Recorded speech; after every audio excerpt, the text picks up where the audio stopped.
Hello,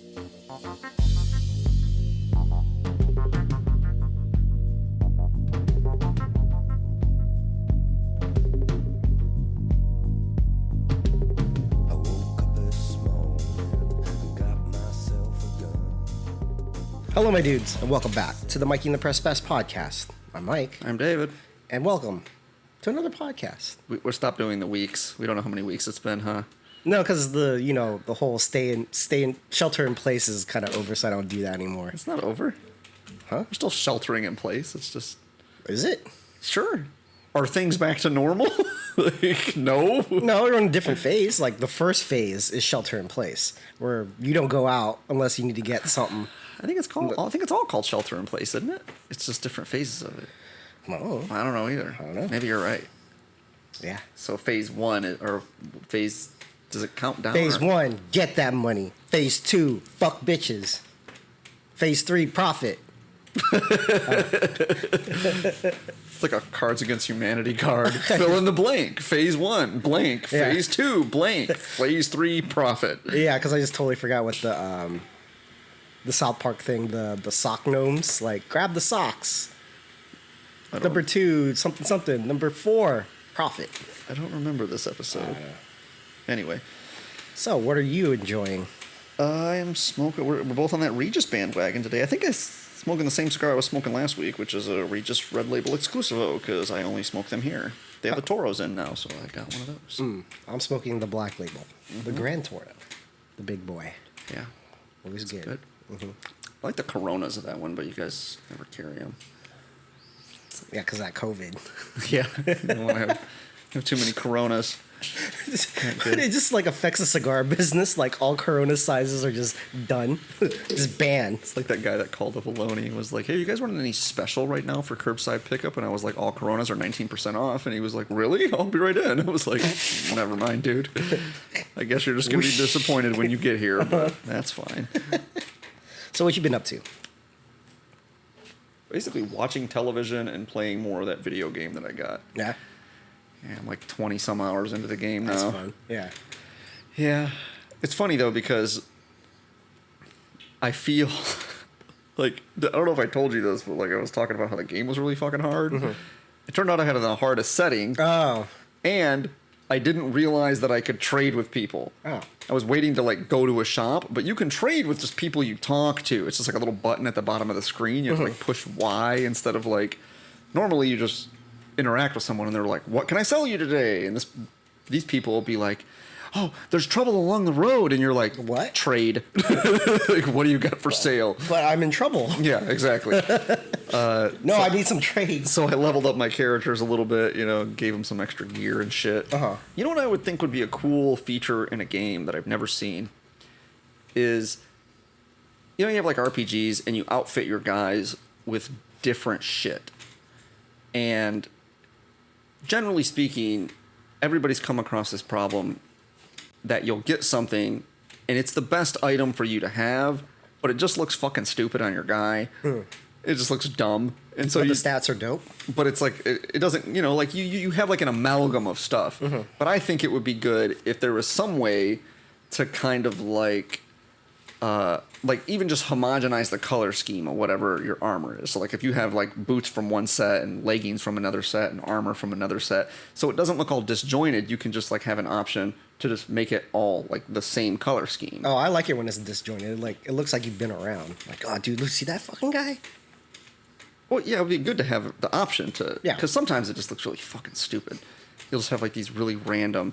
Like, they do that in the NHL games. When you're designing goalie pads, goalie equipment, you have, like, different trim and everything on your mask and your blocker and this and that and this and that. And there's, like, all these different, like... You get on the color wheel and there's, like, a sliding scale of red. And you choose a color pattern and it will ask you... Would you like to apply this color scheme pattern that you did on the blocker, for instance, to all of the goalie equipment? And that makes it really easy, so you don't have to remember it was 3 clicks from the left on the red scale here, and it's, it just Yeah, I get it. does the pattern. I wish they had something like that for the equipment, so you just didn't have to like. Should email those guys. Yeah, the games are already so fucking good. It's like splitting hairs, It's a pretty good game, though. It's a lot less difficult now that I realize that apparently classic mode is hard mode. I wouldn't think that would be the case. I wouldn't think that would be the case either. I thought that would be medium. Yeah. Moderate. I play almost every game. So from the get, it was on hard? It's just on the hard. It just asks automatically. It asks you which mode you want to play, and I chose classic because I thought classic was like normal difficulty. Yeah. But there are 3, and it's more like non-plebe mode. Well, I mean, part of it, I didn't go back to classic after I got like upgrades to equipment and stuff. I just kind of clicked it down one, and now it is like on the easier side.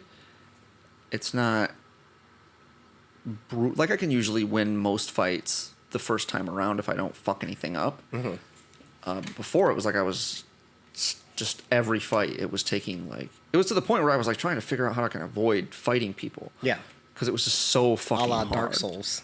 Yeah, it was kind of like that. I was like, man, this game, don't hit me, man. This game isn't supposed to be as difficult as Dark Souls.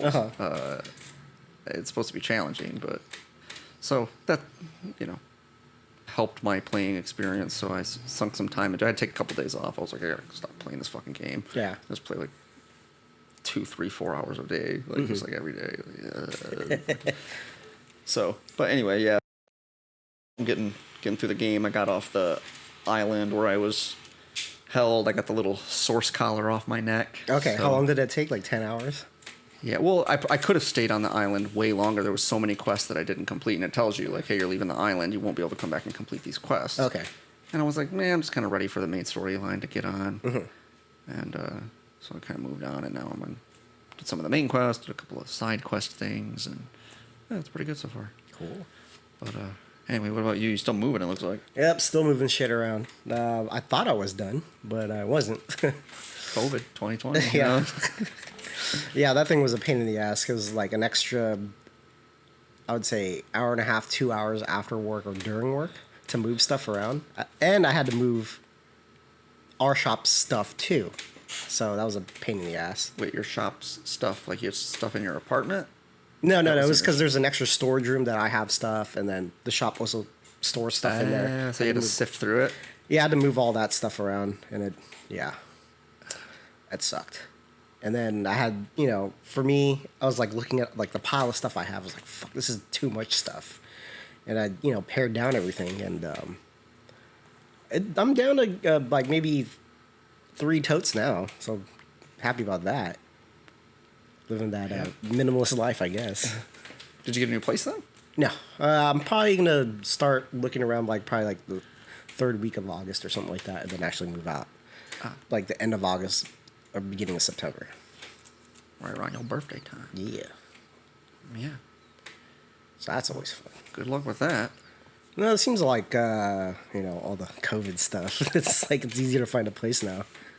Like somewhat affordable. I was surprised. I was like, oh, okay. Like not like an apartment by myself, but being a roommate in the house, it's like reasonably priced. You don't think that maybe that would... I mean, you're now an unknown coming into a house. Yeah.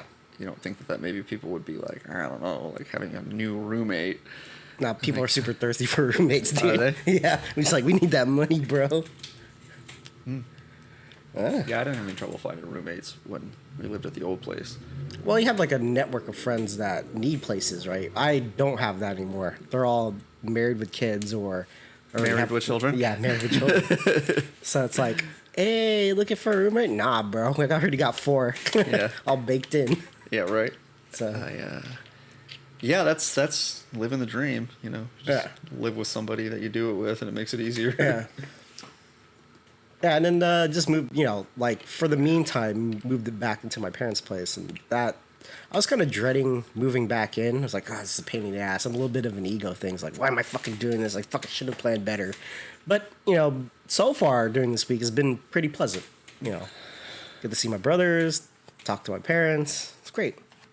Your brothers, you have 2 brothers, right? Yeah, 2 They both live with your parents still? Yeah. Oh, for some reason I didn't think they were that much younger than you. No, they're a lot younger than I am. Are they? I thought Yeah, one of them 9 and 16 years difference. Oh, I was thinking the 9-year difference one was the the farthest from you in age. No. So that was like 5 and 9 years, and it was like 9 years would be 28, right? Yeah. So it's like to me that's like adult. Yeah. Okay, so yeah, 16. That's a big difference. That's like 20, 21. Yeah, 21. Jail row. Yeah. Well, the youngest one's still going to school, so that's his deal. Yeah, it just can't be easy having like 3 essentially grown men in your fucking house. Yeah. Like just kind of Just milling around. Yeah, that aren't like your offspring. It's gotta. I don't know. It seems like that would be. I mean, I don't know how big their place is. Maybe it's big enough to accommodate all of you. Yeah, we got 4 rooms, so. Four the thing rooms is, or 4 bedrooms. 4 bedrooms. Okay, there's a difference between having 4 Yeah. rooms in your house. Yeah. Like that doesn't seem like enough space. Uh-huh. But it's like, I haven't lived with my parents like in 15 years, I think. Yeah, so it's odd, like, being there. But you don't see, like you said, you don't see them that much. So I see them at least once a week. So.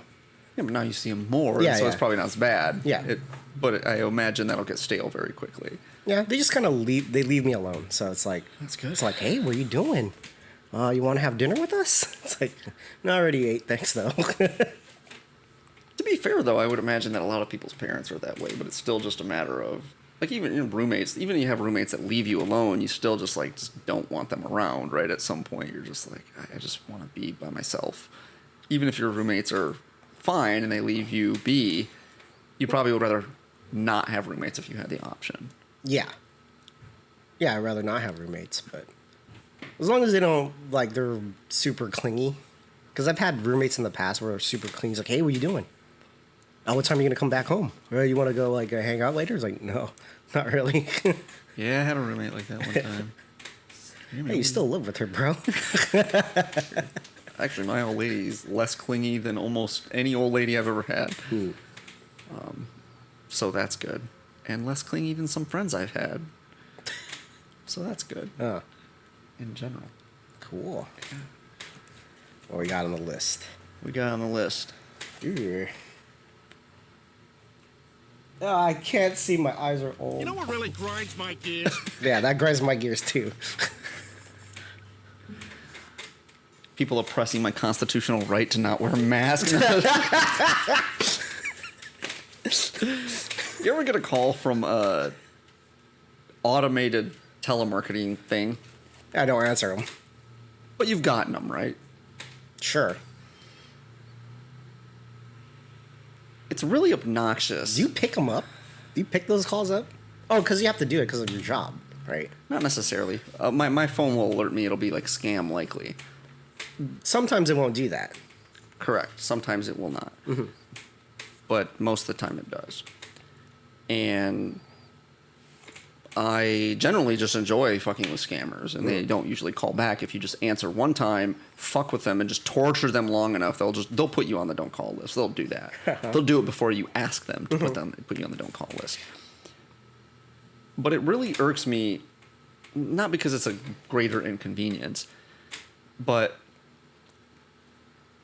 because it's just lazy. Like, if you're gonna scam somebody, scam them properly. Don't have a damn robot call them and then have be like, press 7 to like speak to a representative. It's like, are you fucking kidding me?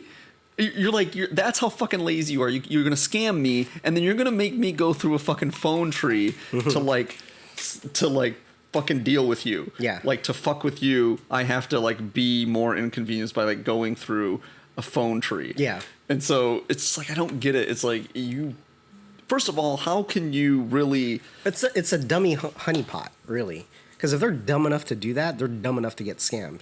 A dummy pot, a dunny duncy pot. Sure. Right. There you go. Because it's like those Nigerian print scams, right? There's tons of misspelling, grammatical errors all over the place, and people are like, "Who the fuck wrote this?" Like, any normal person would be like, "This is stupid. This is a scam." I is American. Yeah. You Hello, good sir or madam. you want to help? Yeah. Like, So if you're dumb enough not to see those red flags, you're dumb enough to get scammed. So I think it's one of those things where, like, why waste like human time trying to scam somebody when we could get someone dumb enough to press 1 to get in our phone tree and then they're hooked in already. Because they're curious enough to just like, oh yeah, I'll press one. But don't you blanket? Isn't the goal to try to convince as many people? You're already self-selecting. Mm-hmm. You're like selecting out a lot of people that can't be bothered. And most people, even if they're dumb, they're probably lazier than they are stupid. Mm-hmm. Well, the thing is that they don't want to waste resources having a live person be on the phone. And that's just like, don't you have like you're So they're trying can you even have integrity as a scammer to at least just like invest the manpower into like scamming someone properly? No. Like I can at least like a pickpocket. Are you saying like scum, scammers should have ethics and trying to scam people? I didn't say ethics. I said integrity. I guess that's different. Like it just, for instance, I was gonna make the example a pickpocket. Now a pickpocket is somebody who is like a thief, but part of you like just admires the skill set, right?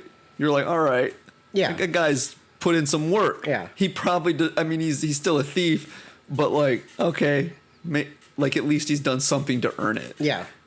Yeah, like when you see those videos on YouTube of like a gang of pickpocketers and then they run this game. They're like it's a football play. Like 4 of them rushing into the guy, bumping into him, then they switch it off and the guy's out. Right? Before they even know it. It's like, yeah, okay, good for you guys. But yeah, I don't know. But that really irks me. Or like guys that are panhandling, they have like their AirPods on. Hey man, you got $1 to spare? It's like, no. You can sell your AirPods if you want. I don't hear broke boys. Yeah, no broke boys allowed. That's impressive. I don't think I've ever had a beggar. They're wearing like brand new Jordans. Like, hey man, I'm trying to get something to eat, bro. It's like, yeah. Should eat some soup out of that fucking $200 pair of shoes you're wearing. Yeah. But I'll tell you also what else really fucking annoys the shit out of me. I'm learning is hydration's important. Mm-hmm. People who mumble are already bad enough. Yeah. But you add COVID on top of it, which means I'm supposed to be at least 6 feet from you, and you're wearing a fucking mask. Yeah. And they don't realize it's like, and you're like, I'm sorry, I didn't get to edit it. Yeah. Dude, you're 7 feet away from me. You're not even looking at me, and you're mumbling through a fucking mask. Mm-hmm. Like it's like, how many times do I need to ask you? Please speak clearly, enunciate, look in my direction, and try to have a little bit of baritone in your voice when you talk so it carries. I know what you're talking about. I don't get it. It's or like, my favorite one is they can't understand you, so they pull down their mask and go like this. Like, what'd you say? It was like, your mouth doesn't help you listen. It's like, get the sounds in my mouth. I would suspect that's... What the fuck is that? I've seen it a lot. Like, I would at least once a day. I would suspect that instinct is eat the purple berries instinct. If I do it, they'll do it. They can't hear you, so they pull down their mask to indicate to you that you should pull down yours so they can hear you. Nah, it doesn't work that way. Just because I understand that, but it's like... I don't even think it's conscious, though. I would posit that it's not. You're right. They're not thinking about it. And so they're just like, what? It's so funny to see that. I don't know. Well, you're right. It makes about as much sense if I was talking like this and you were like, well, you can't hear it. Yeah. That's what it is. Just like, what, bro? Just like take my headphone off. You're like, a little bit better. Oh, yeah. Shit. Hey, Sorry. Hey. It's cool, everybody. Anyway, what really grinds your gears? When you put effort into losing weight, right, and you want to see the results happen through the scale. Okay. And your scale's fucking broken. And you're wondering, like, you take the time and effort to track all the calories you're doing, exercise a lot during the week, and end of the week you think, oh, the scale should move a little bit, and it doesn't. Or you gained weight. And you're like, what the fuck is going on here? And I go back to my parents' place, they have a working scale. Guess what? I am losing weight. This fucking scale is a piece of shit. Like, I went... It's a digital scale? Yeah, both of them are digital scales. And it was, one day, I was like, oh, I lost a pound. Great. I want to see what the difference is. And it told me I fucking gained weight in the other scale. I was like, this is bullshit. So this whole time, I thought, I was like, what the fuck is going on? That is weird. Is it maybe Because it's been through a couple moves, that scale. Does your bathroom doesn't have carpeting? No. Does it? You're weighing yourself at the same time every day. Yes. Okay. Because usually that's what people are like. Hey, I put on weight, and it's like, yeah, but you weigh yourself in the morning. You're gonna weigh different than you weigh at night. Yeah. And Every time the same time every morning. okay. So, yeah. Pre-dump, post-dump, or after a dump. After a pizzle. Yeah. Weigh myself. Yeah, I don't check my weight like every day, just because it's just like, yeah. Well, you're not actively trying to lose weight. That's why. I think even when I didn't. It was more like a weekly thing. Like when I first moved here, I was trying to lose weight, and I still didn't. Part of it is kind of like trying to like savor, like do good for like a week, and then try to like instead of being like I lost a pound today or 2 pounds yesterday, like to be like 4 pounds. Yeah, Fuck yeah. yeah, exactly. Yeah. I And get it. generally, how I do is because your weight has a tendency to fluctuate. I told Diana this because she was trying to lose a few pounds. And she was like, oh, I gained a pound or I lost a pound here or there. I'm like, here's how it goes. I generally weigh myself once a week. And if my weight is the same for 4 weeks in a row, then that's what my weight is. But if you lose 2 pounds and then next week you put it, it's not like you weigh 2 pounds difference. I mean, it's such a negligible amount of weight. I could just have sodium intake for that week could be weird. Exactly. You're retaining water or something. But if weight is off for like a month, it's off until you put it back on, especially if it's more than like a few pounds. And so that's my attitude. If you weigh the same for like a month, then I would, you want it to trend down instead of, but yeah, that is. Yeah. But for me, it's like I'm very meticulous with my record keeping of like what I'm intaking. So there's always going to be a deficit of like 500 calories from what should be my maintenance weight, right? The calories you would intake to maintain that weight. So you should see that the scale go down in a gradual manner. Yes, there'll be peaks where in the middle of the week, if you ate something super salty, you might hold hold some water weight for a day or two. But yeah, the graph should go down somewhat, especially in the early stages, right? Because like You have more weight to shed. you have more weight to shed, and there's probably more water weight. Plus, because I was coming off of keto, which you kind of deplete yourself. Well, you kind of just all that water weight's really not being held. There's nothing to hold. But yeah, now it's like I'm actually seeing results. And it's not getting super like down on yourself. It's like, what the fuck is going on here? Well, I think that's part of my attitude was just I tried to never, unless it was like I knew it was a permanent thing. And I think that attitude is probably why I put on weight to begin with, which is I just kind of was like, I could take it. I didn't have a scale for like a couple of years. And then I just started eating more and exercising less. And do that for a couple of years and you'll put on fucking 20, 25, 28 pounds like I did. Yeah. And it was a fairly... I mean, for me, I think it's partly because I'm not the kind of person who's like, if I can't snack or like stuff my face with like incredibly fatty foods, I am like, oh my God, like I just love eating and one of those people. I'm fine. Yeah. Like, I didn't eat anything until fucking 7 o'clock tonight. And I've been up since 9 o'clock. I had some coffee and that was it. And a lot of people are not comfortable doing that, like just not eating for the better part of the day or having a small meal in the evening.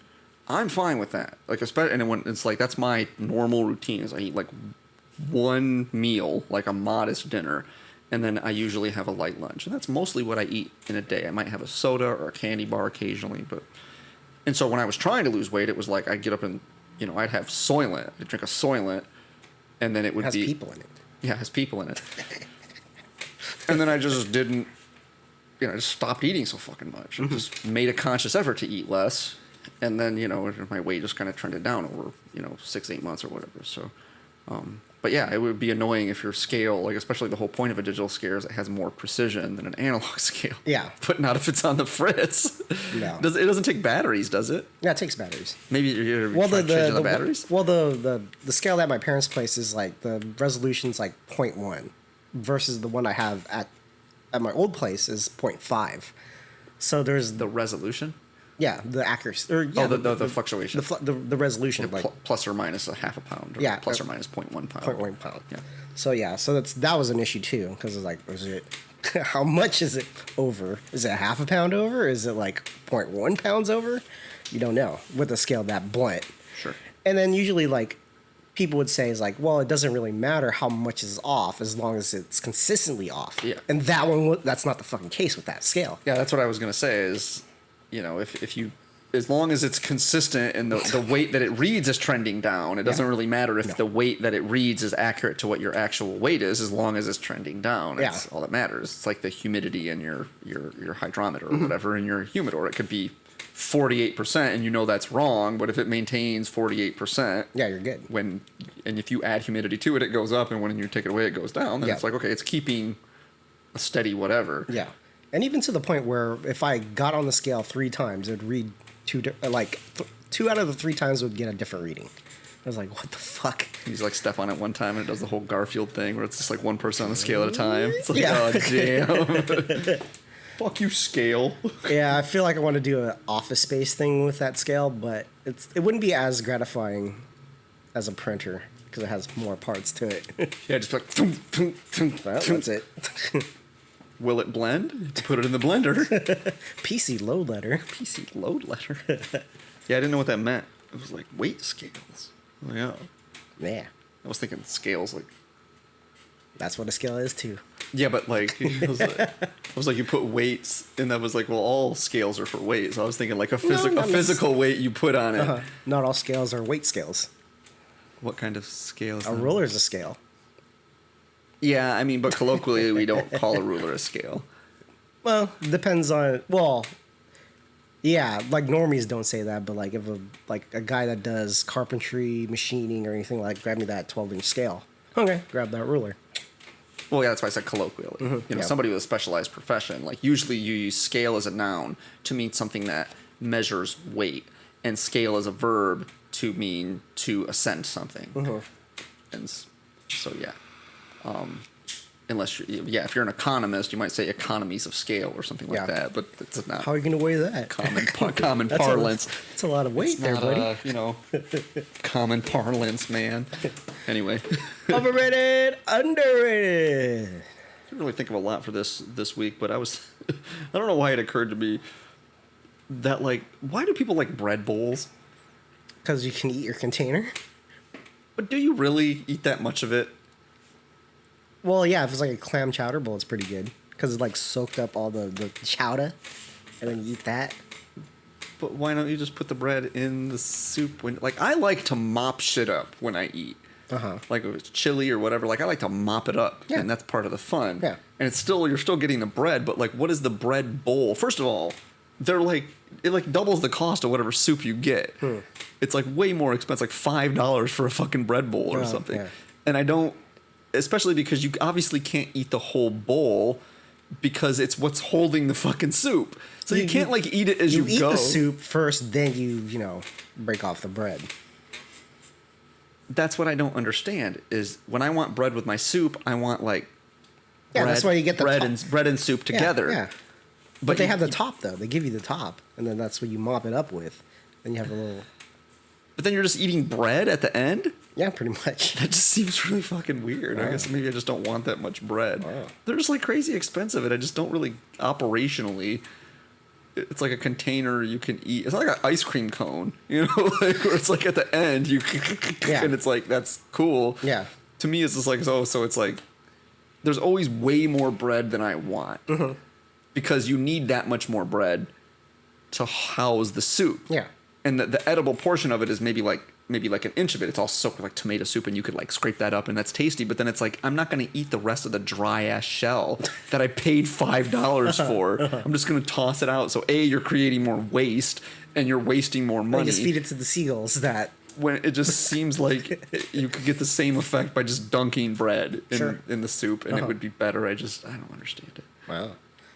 What? It's probably like one of those ploys where like we gotta get rid of this old ass bread. How are we gonna get rid of that old ass bread? Just put some soup in it to get rid of the old ass bread.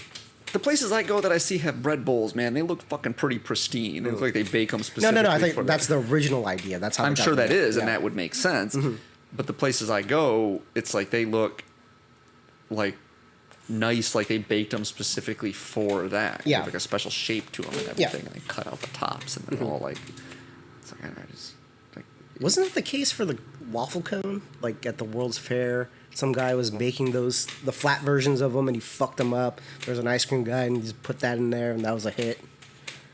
Yeah, I mean, he was just like, it was a guy making waffles, and that's just like, yeah, something. He ran out of bowls or something. Something like that. And so he just asked the guy next to him, and he just like, kind of rolled up a waffle and started handing them out, and everybody was like, "Ooh, pretty fucking good." What? Yeah, like good waffle cones are really good. Yeah. I don't know. I'm not a cone guy though. I'm a bowl guy when it comes to ice cream. It's not a practicality. I don't know. I like them both. See, so here's an example because the waffle bowl is like the best of both worlds because you can eat it as you go. You just break off a little piece of that waffle, put in the ice cream, scoop in your mouth. That's what a bread bowl should be, but it's not. It is operationally, it's not that way. It just doesn't really work out. Taco bowls, those are great. Yeah, Yeah.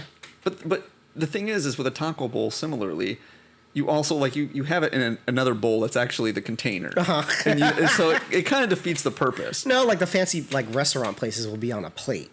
But like fast food places, they'll put in a bowl. Whatever, you have to have another container. Yeah. In order to like have the thing that's a container that's edible. And it's just like, yeah, it doesn't make sense to me. I know. Anyway. You got anything overrated, underrated this week? Not really. Okay. Yeah. Contented. So what you been watching? Listening? Reading? Been watching the fuck out. I watched 13 episodes of Luther in like 3 days. Oh. They put because it's on HBO. And I don't think I ever watched the last 2 seasons. Wasn't there like a huge gap between one season and the next, like 5 years or something like that? Between apparently the last season just premiered last year. Huh. I didn't know that. And the first season premiered in 2010. And It's like Curb. well, it's one of those things. It's more like Sherlock. Because the problem with that show is Martin Freeman and Benedict Cumberbatch are both great in it. And it kind of launched their careers. Yeah. So between one season and the next, their careers took off. And as it turns out, they were not available because they were just fucking busy being Smaug or fucking Frodo or whoever. They were both in a Lord of the Rings movie, weren't they? Yeah, the Hobbit. Yeah, they were both in that, Yeah, right? yeah. So it was similar with Idris Elba and what's her name? I don't remember the other actress's name, but both of their careers kind of took off, and so they were just in a bunch of shit. Idris Elba especially busy being a fucking DJ and like. That's the greatest thing. I thought that was a fucking joke when I saw that, and he's it was really like, a DJ. Yeah, it's like I was gonna be at Coachella. I was like, for what? He's a DJ. It's like he's playing a DJ in a movie, right? They're gonna film something there. It's like, no, he's an actual DJ. It's like, interesting. Yeah, he does lots of stuff, man. Like fucking, he does all kinds of humanitarian work. DJ. He It's like also- Sasha Grey's a DJ. I don't know if Idris Elba's any good. He might be fantastic. No, he's fine as a DJ. But yeah, he does also. He's a Muay Thai kickfighter or kickboxer too. Oh, really? He's only got like one professional fight. Wait, it's more than I do. Exactly. Yeah. But it was and it wasn't like some. It's not like Jean-Claude Van Damme who's like, I'm going to fight this guy to save the children. I don't know why they fought, but he trained, and the guy is like significantly younger than him. He's like 20 years younger than him or something. Oh, yeah? And he's like apparently a pretty good fighter, and Idris Elba beat him. Oh, wow. Apparently he trained pretty hard.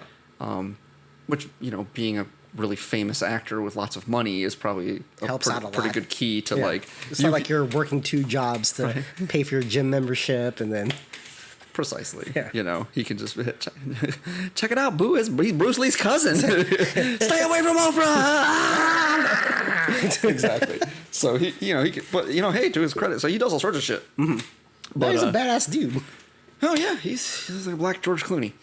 So He'd be great as a Bond. I don't know why people are poo-pooing that. It's like, I don't know why people would poo-poo him doing anything. He's good and everything.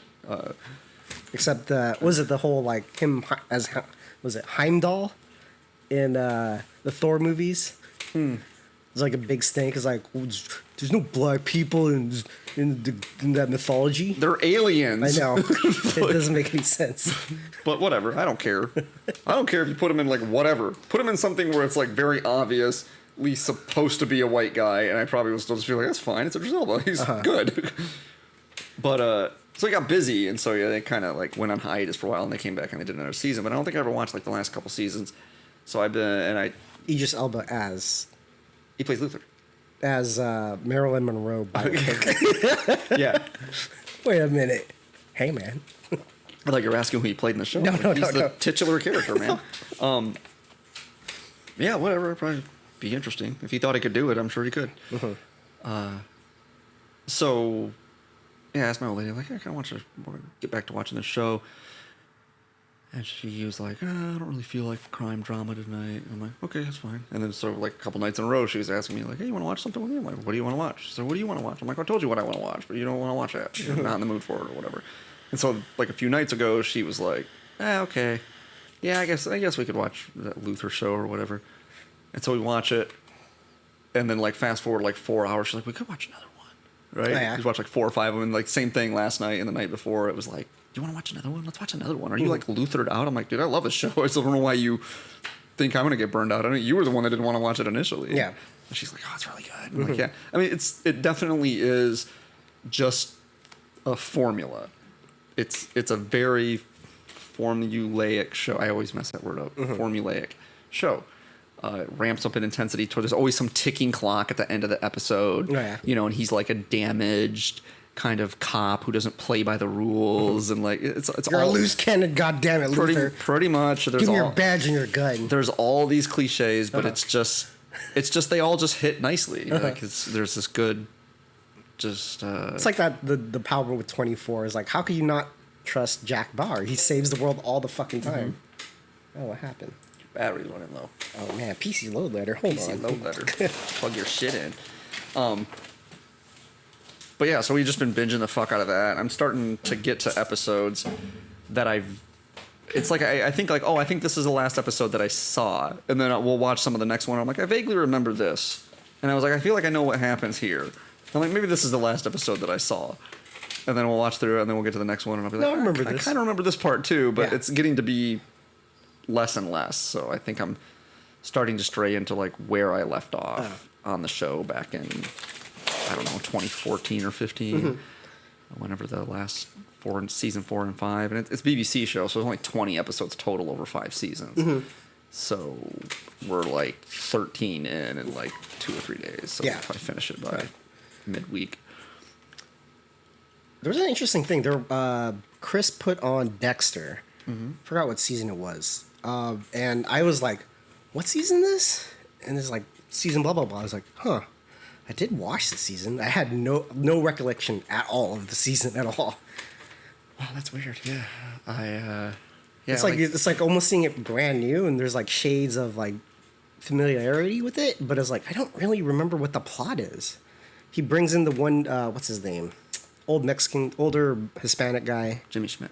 Yeah, Jimmy Schmidt. That season. Miguel. That's season 3. Yeah, and I was like, I do remember the whole like he gets the chick pregnant, this and that, and he's having a problem with that.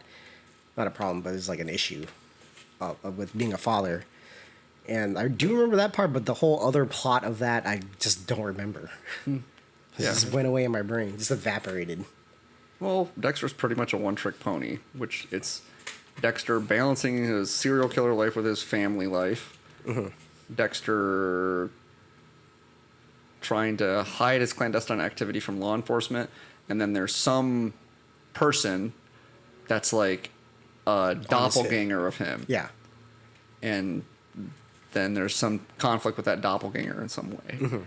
And so in that season, it's Miguel, the character, and he becomes friends with Dexter. So it's like that's the spin they put on it in that episode is they become friends. Yeah, that's the rub. In the first season, it's that they're brothers. Yes. And in the second season, actually, there is no doppelganger in the second season. It's like the ghost of his brother. Kind of. Well, there's the Skinner. I think he's in the second season, but that's like a B plot. But because he comes under heavy FBI scrutiny in the second season, And the third season, it's Miguel. And the fourth season, it's the Trinity Killer. And the fifth season, it's the inspirational speaker. In the sixth season, it's the God's Hand Killer guy. And in the seventh season, it's the serial killer chick. Yes. And in the eighth season, there's a psychiatrist who they don't have like a doppelganger to him, but this psychiatrist has got all these weird theories about the psychopath and how he's part of nature and enabling his craziness. It's very dark bad. passage. It's very bad. Oh, okay. So yeah, but I've watched some of that show before and gone back to it periodically, and yeah, I don't remember this part. I don't think I've ever just forgotten a whole season though. So anyway, Okay. What else have you been watching? Palm Springs, what's that? Palm Springs, Hulu series or a Hulu movie on Hulu with Adam Sandberg. It's a Hulu series, but for some reason it's on Netflix. I don't know why. A comedy. Yeah, I'd say it's Dramedy. rom-comedy. So it's kind of not. It's I liked it. I came into the movie just blind. I just knew it's about Adam Sandberg, Andy Sandberg. That's usually enough to turn me off, as Adam Sandler did something. No, That's not enough to turn you off? Sandberg. No, not Andy Samberg, but Adam Sandler. Oh, yeah. Adam Sandler or something is usually enough for me. Like, that's not for me. Yeah. Anyway, so it's think Groundhog's Day in Palm Springs, and then they have an interesting twist to it, which. Yeah, I suggest anybody that's kind of interested in watching that or have free time and actually has Hulu to watch that movie because it plays. There's a lot of interesting things they play with that being stuck in a time loop.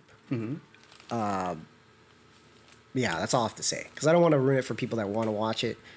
I think it'll be more enjoyable if you go into it blind. Yeah. I don't know that I have it in me to watch an Adam Sandler anything. Adam Sandberg. Oh, I thought you said Adam Sandler. No, that's why I corrected myself. And Oh, I thought you said Adam Sandler and Andy Samberg. Andy Sandberg. So it's Andy Samberg. Yes. It's not both of them. No. Okay. I thought you were saying Adam Sandler and Andy Samberg. No. And so I thought it was the both of them. No. Okay. H2O is better. No. I don't know that there's anything anyone can do Gatorade. to convince me that like it's an Adam Sandler movie is worth watching. Gatorade. No. H2O. Oh, he's so. Stop looking at me, Swan. I listened to an episode of the Red Scare podcast. Oh, yeah. It was pretty good. I started listening to another episode, and I wasn't as jazzed on it. They were talking about AOC, and they were all on her jock. How awesome AOC is. So. She's pretty awesome. Yeah, she's terrible. But they're interesting gals, so I might come back to it. They're definitely very vocally opposed to like woke culture and everything, but they're still, well, I guess they're leftish. Leftish. And so, Yeah, left-ish. well, I don't really know how they identify, so I don't want to. I think they're like democratic socialists. I think that's what they are, but I don't want to like identify them as something. They're obviously very of the left-leaning persuasion, but they're just very critical of like. So the episode I listened to was all about kind of like the art scene and some of the like. Some art institution just posted like an Instagram or something where you can write in with your stories of like people in the art world that have like, you know, taken advantage of you or whatever. And they'll just publish anything. Like they'll just publish your story, even anonymously. And so they were just going fucking ham on these broads, man. Like just fucking absolute brutality. Okay, now I need to listen to this. It's just like I mean, not brutal by like dude standards, but like to hear other women like call out like this dumb bitch. Look at this. just the crazy shit that women Crazy fucking broads. do. Yeah, and they're just calling it out, and you know, just going raw dog. It's that episode in particular is pretty good, and I haven't watched a bunch of their stuff, but I started following on Instagram. So I was like, well, let's kind of see how that goes. My uncle turned me onto it, and it's funny because at the beginning, he was like, all right, so you might want to listen to this. This sounds pretty cool. He's like, but give it like 10 minutes. If you don't like it, then you're probably not gonna like it. And it's funny. I think I might have told you this like the night I listened to it.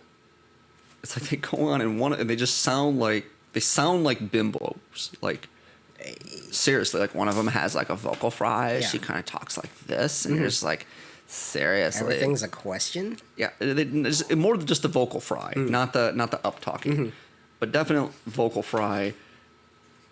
But they're both like incredibly smart. Okay, like they're like to the point where even in this episode I was listening to, they're making all kinds of like references to like art and literature and stuff. That's just like a lot of it's just going right over my head. Okay. And the main artist they're talking about, John Raffman, is a Montreal-based artist, and I don't know who the fuck he is. Wow. I don't know anything about art at all. But even as somebody who didn't get maybe 15 to 20% of the cultural references and doesn't know the subject of the main topic, it was still pretty interesting to me. So a couple of broads, jibing about shit. So that was interesting. Talking about the periods and cooking and stuff. I don't know. I got to add another thing. Yeah. I just listened to it today, or I didn't even actually finish it. But your Mom's House podcast with Tom Segura and Christina P., they actually had AJ and Meadow on the podcast, and it was pretty fun to listen to.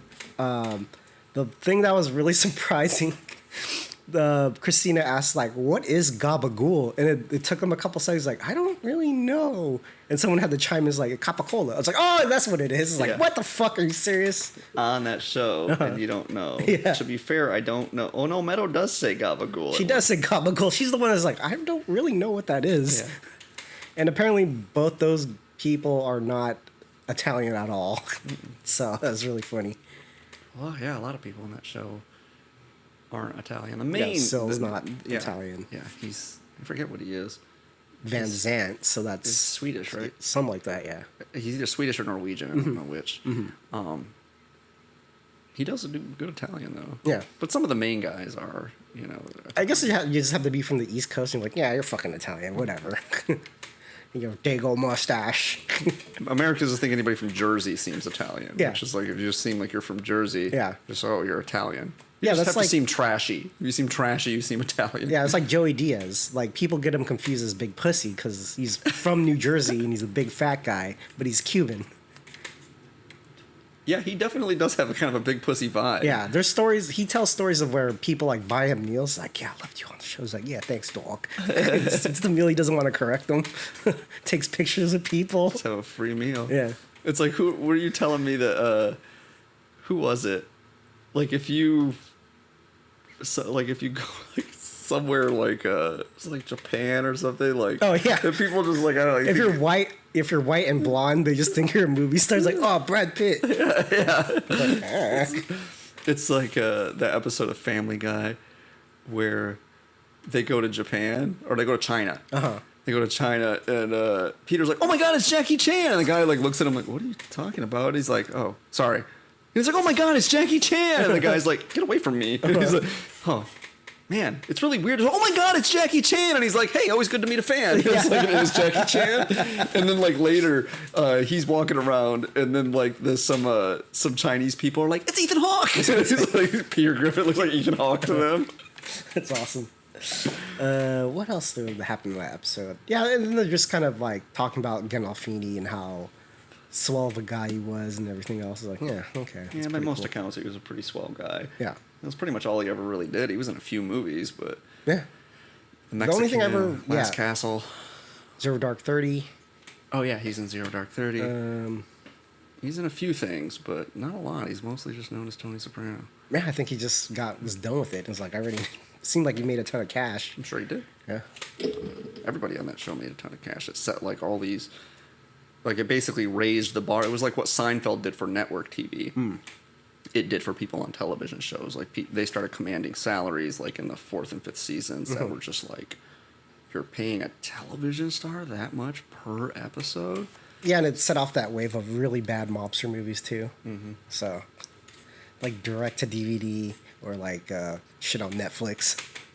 Yeah, and most of it's pretty fucking terrible. Yeah. It actually took a while after Sopranos was around to like calm down to where we could get like other more decent like mobster stuff after the fact, but I still don't think it's really returned. It's not a genre that's really and I don't. Yeah, I think that well's all dried up now. Oh, I don't know, The Irishman. Garbage. Yeah, that movie's terrible. I tried to watch it again. Yeah, I did it in 3 chunks. I was like, well, not. Oh, you did make it all the way through? Yeah, I did make it all the way through. Not that interesting. Because we watched most of it here one day, and I wasn't really watching it, so then I tried to watch it, and I was like, man, this is like... It's like a fucking iceberg, man. It's like a nice flow. It's Yeah. just a fucking... I don't get it. Eh. I was like, I don't care. It's fucking... Do whatever you want, Marty. Make it 3 hours. Make it 4. Fuck it. Yeah. I think silence in that movie are just an indicator that Scorsese can just do whatever the fuck he wants. Yeah. He has a blank check. He just do whatever he wants. Mm-hmm. And that's not always good for somebody of an artistic temperament to just be able to do whatever they want. Mm-hmm. It's not always good. Yeah, it's the Michael Bay syndrome, right? Michael Bay do whatever he wants. I mean, Yeah. he seems to just want to do Transformers movies, which if we can just relegate him to that corner, I'm fine with that. Uh-huh. Like if he just does Transformers movies and that's it, I'll be happy. Like just you do that. I know those aren't for me. Mm-hmm. Fine. Just don't taint other shit with your Michael Bay-edness. Like that one movie we were watching here. What's it called? A car movie or whatever. It's got Ryan Reynolds in it. 6 Underground? Yeah. Yeah. And I was watching that and I was like, God, what is with like the hyper saturated color and like super fast paced dialogue and like every bit of the frame like just crammed with like visual information where there's constantly something happening. Like, what the fuck is this shit? And I think you were just like, it's a Michael Bay movie. I was like, oh, that fucking explains it. Like, Jesus, no wonder why. Was that a Michael Bay movie? I think it is. Someone told me it was a Michael Bay okay. movie. I don't know if Yeah. it was you or someone else. I was just like, yeah, I really like Michael Bay. And it was like, okay, that's Michael Bay. Well, it's the dude bro style of movie making, right? Oh, God, it's the worst. It's fine.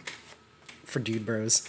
It's not movie making. It's just, I don't know what it is. It's like it's an assault on all of my senses. And just no. It's like the John Wick trilogy. It's like, it's not really about the plot. It's like, how could we make up like cool ideas to kill people? Right? Yeah, but see, at least John Wick has some things about it. It's got a nice atmosphere. It's got like a great world that it exists in. Like the world. I would is argue like, that like the second and third one, there's that whole aesthetic kind of breaks down in a weird way. It's like, yeah, you got like suicide girls like all dressed up with, dressed up and using like old technology for certain things. I really don't get the world of. No, it does, but at least there is some. There's texture to it. There's texture to it. Sure. There's a lot of texture to it, but it's like it's all kind of it's all flash and it's all sizzle no steak. Exactly. Yeah. And that's how I feel. But Michael Bay movies are just like they're just like bubble gum. Yeah.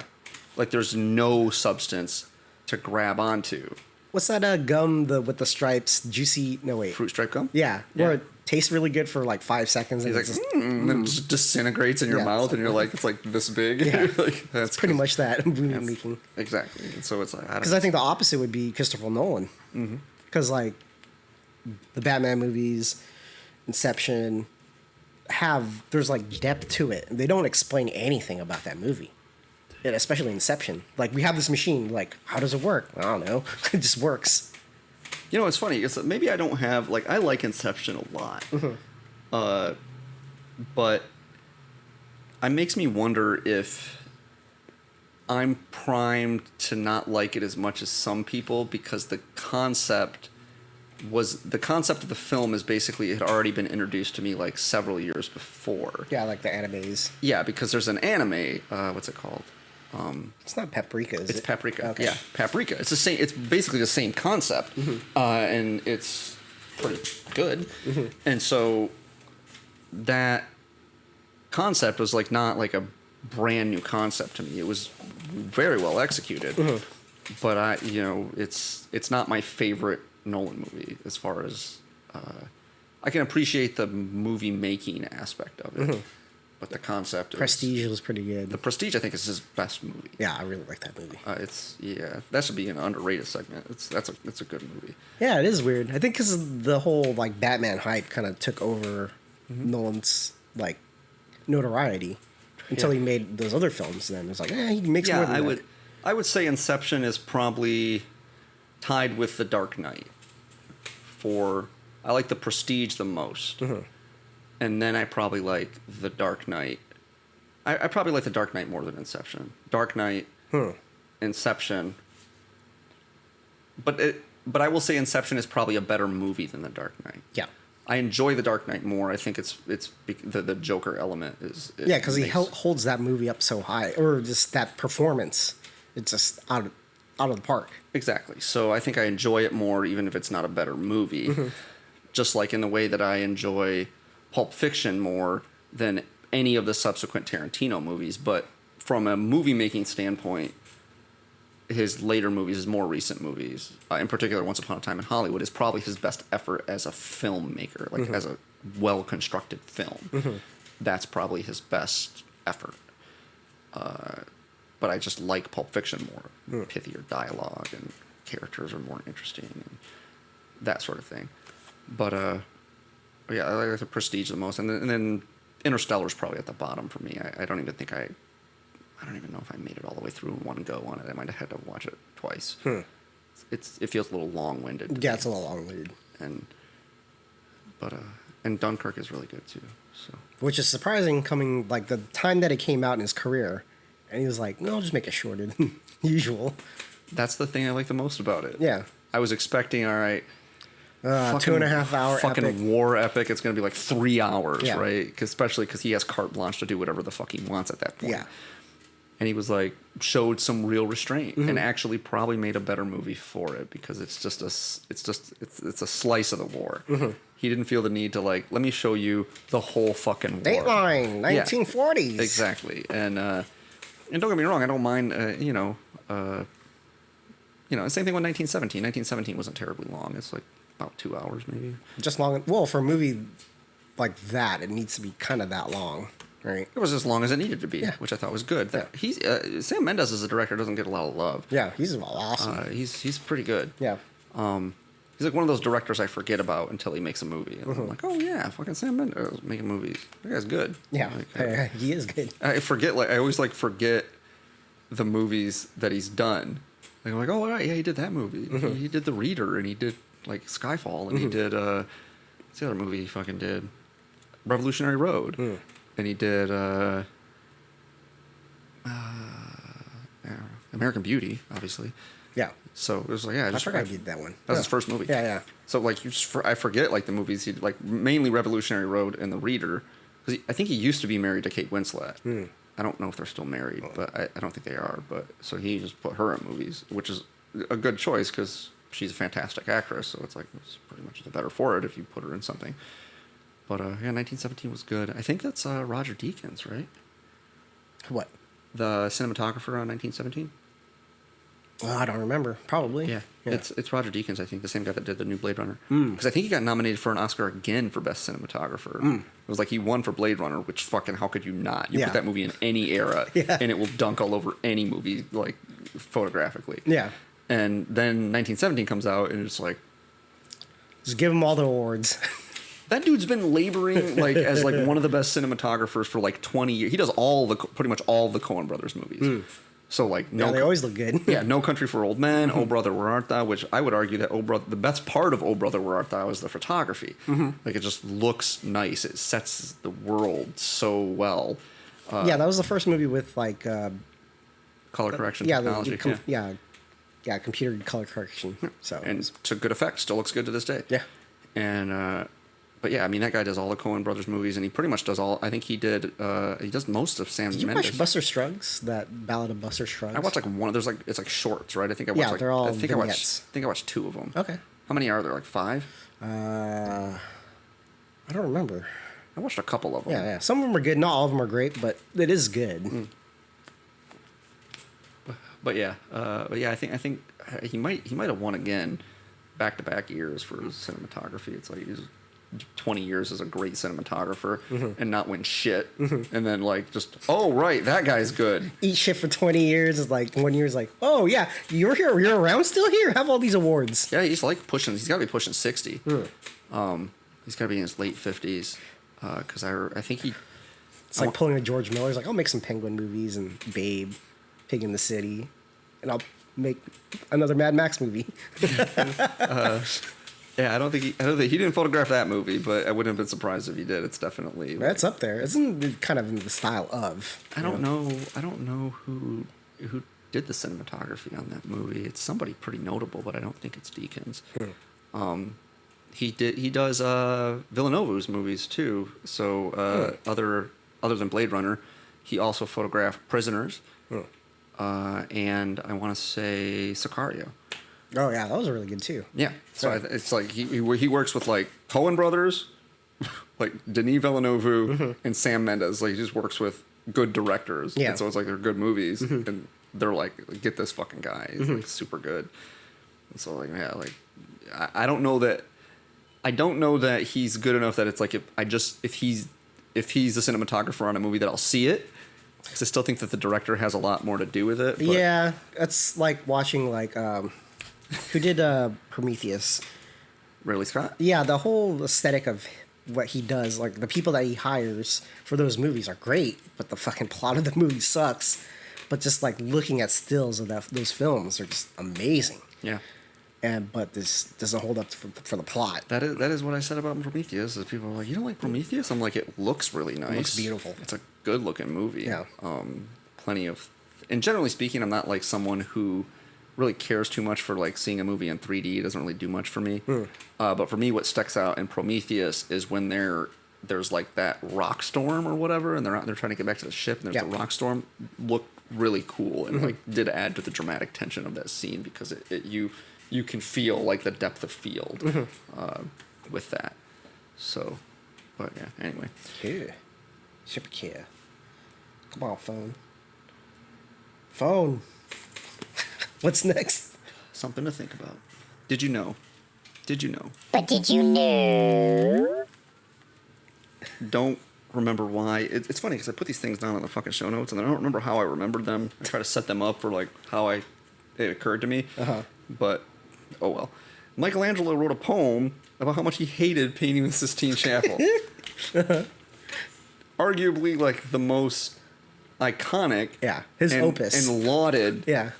work of Western art. It's like this fucking piece of shit. I hate making this. Yeah, he did. My back hurts. He wrote a whole poem about how much he fucking hated it, and he put a bunch of stuff in the mural too. It's like a middle finger. Yeah, like one of it was like one of the people is like the Pope, and he's being like all lecherous, and like there's all this stuff, and it reminds me of this argument about the great contributions of religion to avenues outside of religion, and that's what people always point to as like, you know, the pinnacle of like art. You know, religion inspires art to greatness, and it's like, well, and just look at the Sistine Chapel. It's like, but you don't have an apples to apples comparison. Michelangelo didn't even want to paint the Sistine Chapel, not really. He was commissioned to do it, and if he were just giving free reign, like if he existed in a society where he was pretty critical of the church, he had this whole relationship with the Pope and all this shit. But if he didn't have to have that beef with the Pope and he were just unconstrained, who knows what that guy would have fucking painted? You really can't say. So that doesn't seem like a feather in your cap to demonstrate why religion spurns other things that aren't religion. And moreover, I don't know why religious people feel the need to make that argument. Because it's always made to an argument that it's woven into the fabric of Western society and therefore the bedrock and foundation of Western society. And there's just plenty of evidence to suggest that that's not necessarily true. And even if it were, there's no apples to apples comparison. But I'm not sure that it's germane to your argument. it doesn't make your God right. I'm not making any argument. Or one's argument.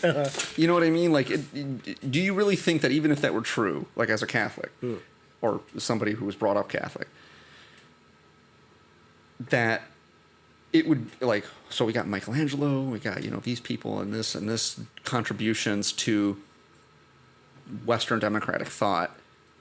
Do you think that makes it more likely that your religion is right or the best religion because it did those things? It doesn't seem like that follows logically but I don't have the brain of somebody who, like, is steeped in that. Mm-hmm.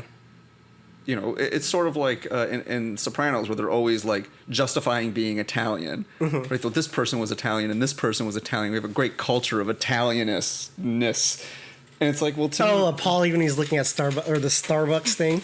Or where they're talking about raping their culture. They're talking about Marco Polo, or they're talking about, like, pasta. Uh-huh. It's like, it's an Italian thing, you know. It's an Italian thing, and, like, that's the great do you feel like it rises you up as a Catholic to, like, know that Michelangelo painted the Sistine Chapel? Well, it's very awe-inspiring to look at those things. Like, Jesus Christ, like the power it took, and for someone to, because, like, I don't know, because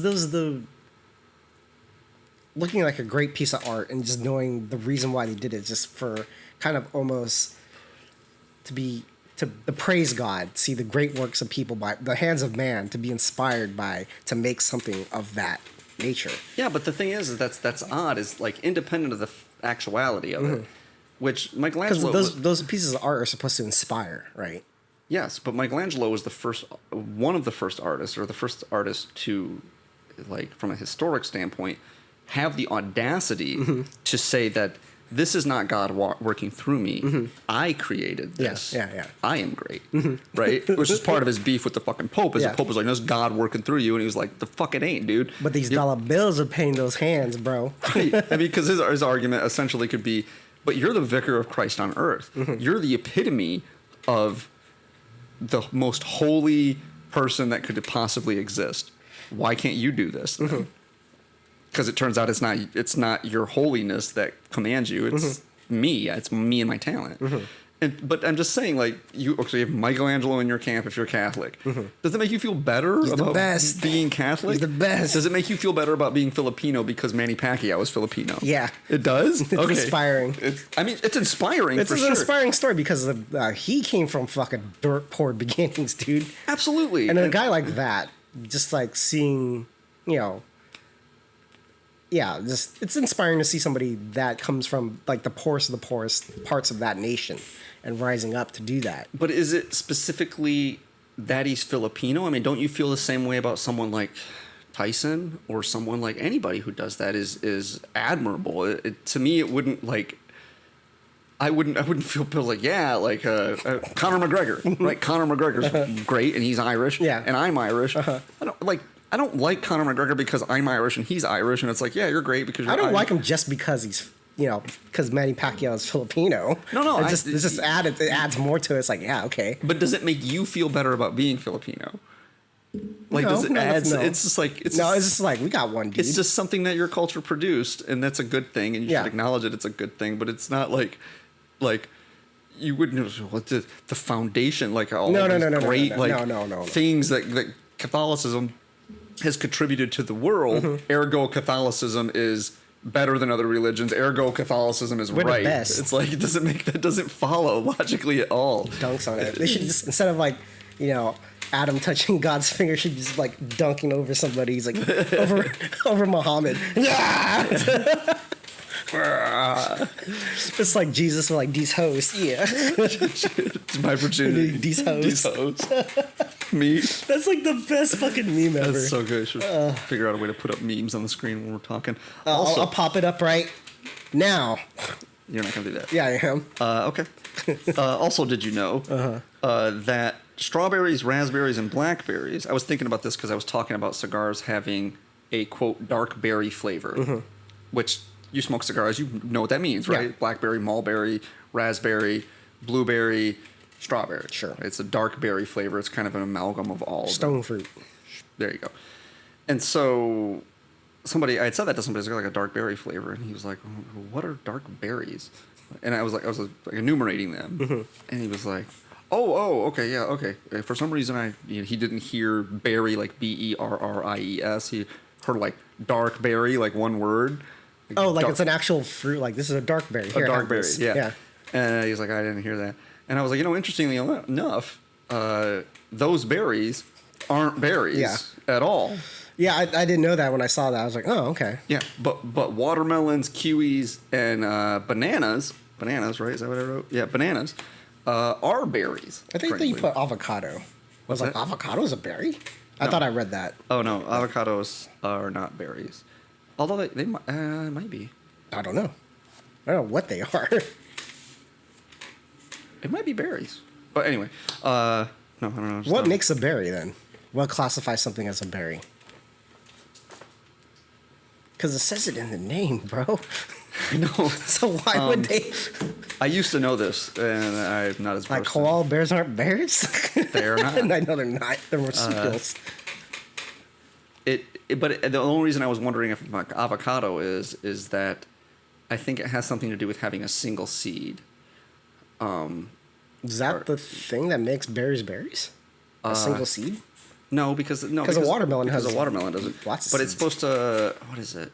It grows on a vine, I think. I don't remember.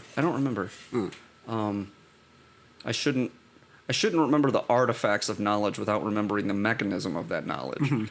Like, bananas are berries. Why are they berries? I don't know, but they are. Yeah.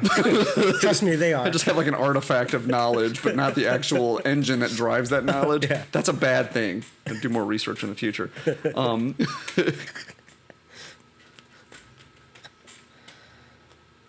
Next segment. Here Space goes with something to think about. What I gotta think about? I was wondering, I was talking about my old lady today, and she's so good. But I was wondering, I was talking about getting along with people. I was talking to this guy at the cigar shop today. I was talking about like the fundamental tenets that allow people to get along in a relationship and people to get along in friendships. And then the topic of getting along with people kind of came up when I was talking to my uncle earlier this week. Because he was like, he's a lot like me. And he's like, yeah, so we're talking about, he's going to this party with this gal a long time ago. And she was like, you be on your best behavior and this, that, and the other. Don't tell me what to do. And so he's like, so I was on my best behavior. He's like, here's the thing, is people just think that I'm not likable. He's like, I can make people like me if I want to. If I want to like turn on that switch, I can make people like me. Yeah. I can be affable. Yeah. And entertaining. And I get that because I can do that too. Like I can be sociable with people if I want them to like me. Sort of sociopath. If I want, I gotta put this face on. like, no, it's just like you go have dinner with your grandparents, right? Don't you assume a different affectation when you're having dinner with your grandparents than you're like, your best buds. Exactly. Yeah. And so one is no less your. What's up, Gam Gam? What you doing? But yeah, but there's a reason you don't hang out with your grandma all the time because you're just like, I don't want to have to be that way all the time. Yeah. But I can do it, and he can do it, and it's just a matter of wanting to do it and how much energy it takes you to expend to do that. But it got me thinking, like, if you wanted to really get along socially with people better, it's two schools of thought. My girlfriend is pretty easy to get along with. And I think she's really easy to get along with because she's a very self-aware person. And she thinks about her behavior and her attitudes and how they come off. I go about it the other way. I understand what people's expectations are. What is it that people want in a social interaction? And then I just cater to that desire. And I don't know which of them is like more effective. If you're getting along socially, should you try to understand other people and their expectations better, or understand yourself better and how you come off? Or do they think, I feel like it's kind of a cop-out, but it's probably true that they just kind of play off of each other. I think it does. And it's like also playing to the crowd, like you were saying, you can't act the way you do with your grandparents, with your parents versus your friends. I mean, I do, but most people don't. Yeah, I People are like, you talk to your grandma that way? I'm like, Yeah, why not? Yeah. Like, you don't know my grandma. That's just how she rolls. Shut up, Gam Gam. You don't know nothing. There's no gam. Your Meemaw? Yeah, my grandma says shit like she's gay, but she's still a good person. Or that black. That black. You know, and you know me. I don't have any problem with black people, but, you know, this one guy is like, okay, here Whoa, it hey, comes. what? He was black. I'm like, is that relevant to the story? No, I'm just telling you not he's really, black. but, you know. Just gotta let you know. I tell you, this place is getting more like damn communist Russia every day and day, day in and day out. It's like, okay, that's how my grandma is. Yeah, you know, yeah. it's just, or my favorite story, which is, this is side noting from, I do want to hear your thoughts about this, Okay. but so this story gives insight into like just what my family is like. My grandma used to live down the road from this dude, and this dude had like an old lady, and he would come down and he would have coffee with my grandma, you know, like old middle-aged people, and just kind of come down and socialize or whatever, you know, gotta get out of the house or whatever. And so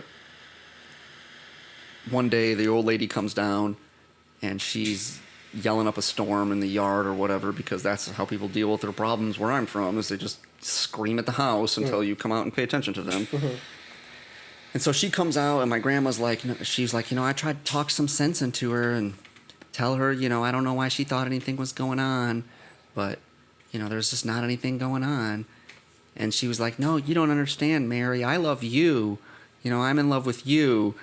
And I was like, oh my God, like, she was in love with you? Like, what did you do? And she's like, no, I'll tell you what I did. I jumped off that porch and I took off my shoe and I beat that bitch's ass with it. I chased her down the road and I beat her. Like, not only was it okay, she had a tone in her voice that not only was it okay that she assaulted a woman for professing her love to her, but that it was expected behavior. Yeah. That's just what you did in my day. Yeah. If a woman told you she loved you, you beat her ass with a shoe. Yeah. That's what you do.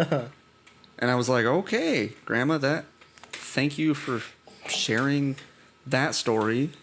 Also, them retards are strong. Yeah. That's another gem from my grandma. But no, so how do you approach this? Do you have a tendency to think more about the expectations of you socially, or do you have a tendency to think like, what is my behavior and what kind of image do I want to convey to another person? I think I lean more towards how your girlfriend operates. Like, for me, I don't want to have people feel uncomfortable around me or make them feel uncomfortable. It's like being a good host almost in a way. Like, from, you know, just like a surface, like, interaction, right? And then Right. you kind of test the waters, like, let's see how I can, you know, if this guy wants to fuck around a little bit, just joke around and see what happens. If he doesn't, that doesn't operate in the way I feel like it's good, like he feels uncomfortable just, you know, dicking around. It's like, all right, you're not that type of dude, so I'm just gonna leave it alone. But in general, I'm just kind of like, you know, put a good face on. Just don't make people feel uncomfortable. See, I don't want to act the fool. I'm right? the inverse of that. I just open the floodgates on my fucking personality because I found that this is the best way for me to make like friends, like real friends, like people that are like authentically interested in being sociable with me. And I just open the fucking floodgates and I let it all flow out.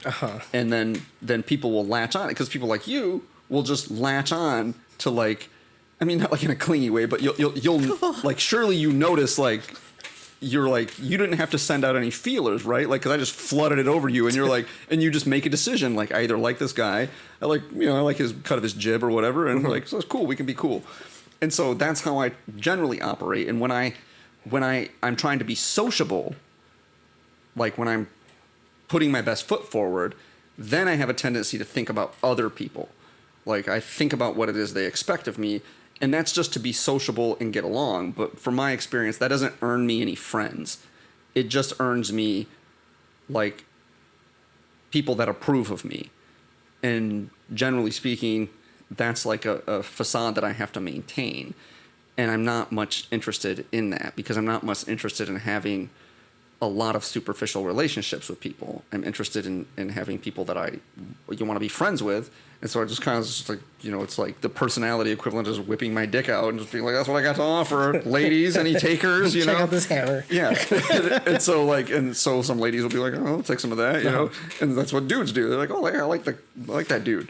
Yeah. And so but I don't feel like the way that how publicly or socially I act is any way different than I normally am. So I don't think there's like any distinction from that. Nah, I can tell you that there is, and it's like that oatmeal comic, minor differences. Like the minor differences in things make a big difference sometimes. I don't know if you ever saw that comic. No. It's pretty funny. So he has like a whole slew of things, and it's like a one category or another.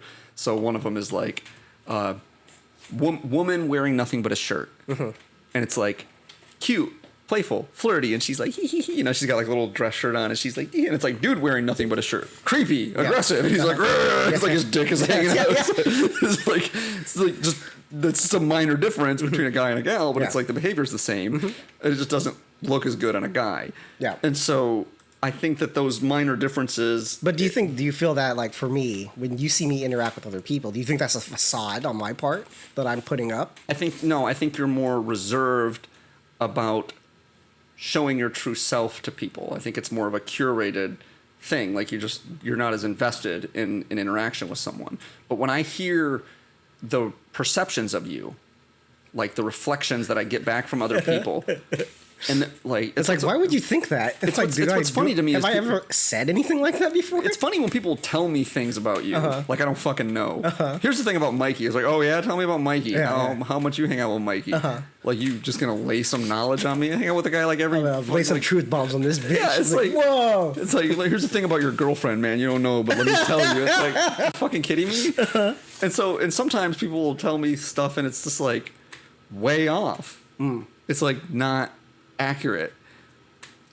Like, and I don't get it. It's because they interpret things in a weird way. I'm like, I never said that. Why would you even think I think that? It's just because you wear a certain hat around most people. They fill in the blanks in a weird way. I'm like, why would you get that idea? How? Because a lot of people wear their personalities on their sleeve. People are more like me than they are like you in that regard. It's just most of their personalities are more affable than mine. Like it's, people want to be liked, and so they're just more like outgoing and sociable and gregarious. And I'm not necessarily gregarious, but I can be likable in general. I feel like I'm fairly witty and have a decent sense of humor, and I can say interesting things, and I like to think that I'm a lot better about actually listening to people and being interested in the things that they're interested in. This is what people want in conversations.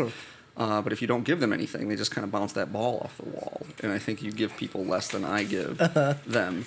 And that works to your benefit because you're perceived as more agreeable than me. Which you probably are more agreeable than me as a general rule. But yeah, right. What else? Totally. Tell me some more stuff. But so yeah, it's like I always use my. And plus, people don't ask for my opinion. They just like see me sitting there, like he agrees. Like no, I don't, because he never asked me about my opinion. Like people don't ask me about my opinion. It's like he's super agreeable. Look at him. He's just sitting there. I will say that that's a drawback to being somebody who's not afraid to share your opinions. Is that people will solicit your opinion more often. That like people solicit my opinions when I just like wish they wouldn't. Because they know that I'm more forthcoming with my opinions. They're like, well, what do you fucking think about it? You're like, this guy understands. It's like, this guy knows. And it's just nah. And it's like now I have to like, so I have to get into those expectations. Yeah, this guy hates black people, right? Yeah, I guess. It's sometimes you'd be surprised, man. Like you just express some things. Some opinions you just express, and some people will just think that you're totally simpatico. Me and my buddy Bob always used to joke about this. Like, part of this reason I stopped wearing shirts that have things on them is that, like, people just like, he's like, oh, you like Nine Inch Nails? Like, yeah. Like, and they just think that you're just, like, friends. Yeah. No, like You're in the tribe. yeah, you like Nine Inch Nails, yeah, and like, and you know, you feel me, right? Like, you know, their last album was really good, and you're like, oh, it was pretty good, and they're like, yeah, and you know, like the Jews are ruining the country, right? And you're Whoa, like, hey. hey, we're just like that one thing together. Yeah. I mean, we're like Hitler was awesome. They're the same person or anything, so I don't know, but anyway, so Those stupid little hats. yeah, stupid hats, fucking Jews. But yeah, I don't know. So it just like got me wondering. I was like, man, should I like be more concerned with trying to examine my own behavior rather than just catering to what I think other people want? Why don't you just be you and then see what happens? That is my philosophy. Yeah, it is, but it's like, I don't. For me, I'm just being me. Sure, but you're not being all of yourself all of the time with every person. That would be fucking exhausting, right? Yeah. So you have to make some decisions. Like, Yeah, because for me, it's like that's why I'm pretty reserved, because the people I do want to interact with and being my true self, it doesn't. I don't have to always be on, right? yeah, And there's people I don't want to interact with, but it's just like, I don't like you, and that's fine. We're not friends, but you know, we don't have to hate each other. it's because it's avoiding conflict. People always say this to me. It's like I'm certainly not shy of conflict, but I go out of my way to avoid it whenever possible. I reserve my energy for conflict that I think is productive. Yeah, your hate bar is like this much, and you don't want to deplete your hate bar. Mm-hmm. Oh, but I don't have. That's the thing, is I don't have hatred for people that I have conflict with. More often than not, it's No. It's like you don't have problems with conflict, but you have this energy bar that you don't want to deplete through the day. Like you'll be exhausted. Like, I had to fight so many people. Yeah. Yeah. It's like, just how many fucks do I have to give? And usually, when I give a fuck about something is when I will get into a conflict with somebody about it, if I feel it will be productive. But if I just feel like it's like we're talking about what the point of debating flat Earth people. You wouldn't debate them. You Not a debate. Yeah, exactly, because you just know better. Yeah. And it's that way with most people I size up, is have an interaction with them, and it's just, do I want to bother? And most of the time the answer is probably not. Nah, bro. I don't want to bother with it. I don't want to bother with most things. I just want to be left be. And so, but when it comes time, I think that's a good tactic. Like when it comes time for conflict, I am not like just dealing with people all the time. It's like, I will have conflict with you if it is necessary. If it's foisted upon me, which it rarely is. I mean, that's the beauty of most people, is that they will avoid conflict too whenever possible. Is you just kind of go, okay, well, I'll go over here and you go over there and do your thing, and we don't really need to have conflict. I mean, we both know people that almost, they're not afraid of conflict, or they are slightly afraid of it, but they seem to like constantly be fanning the flames of conflict. Or they relish it. Or they just like, yeah, like they just like enjoy. Let it like, flow. It's just like, and it's like Good. that's because you never really speak your mind to people. So it's like when there's a conflict, you can just put them in one camp and put yourself in another camp. Be like, that's the enemy, and I can like relish hating on them for whatever reason, and just find reasons to fucking hate on them. And it's like, that just sounds tiring to me. I have no energy for it. It's like, whatever, I don't care. Like, it's fucking. Yeah, it's like grown adults that hate Justin Bieber. Yeah. And write like terrible things about him on the internet. It's like, why are you expending this much energy on a child? Yeah, somebody you don't. No, isn't for you.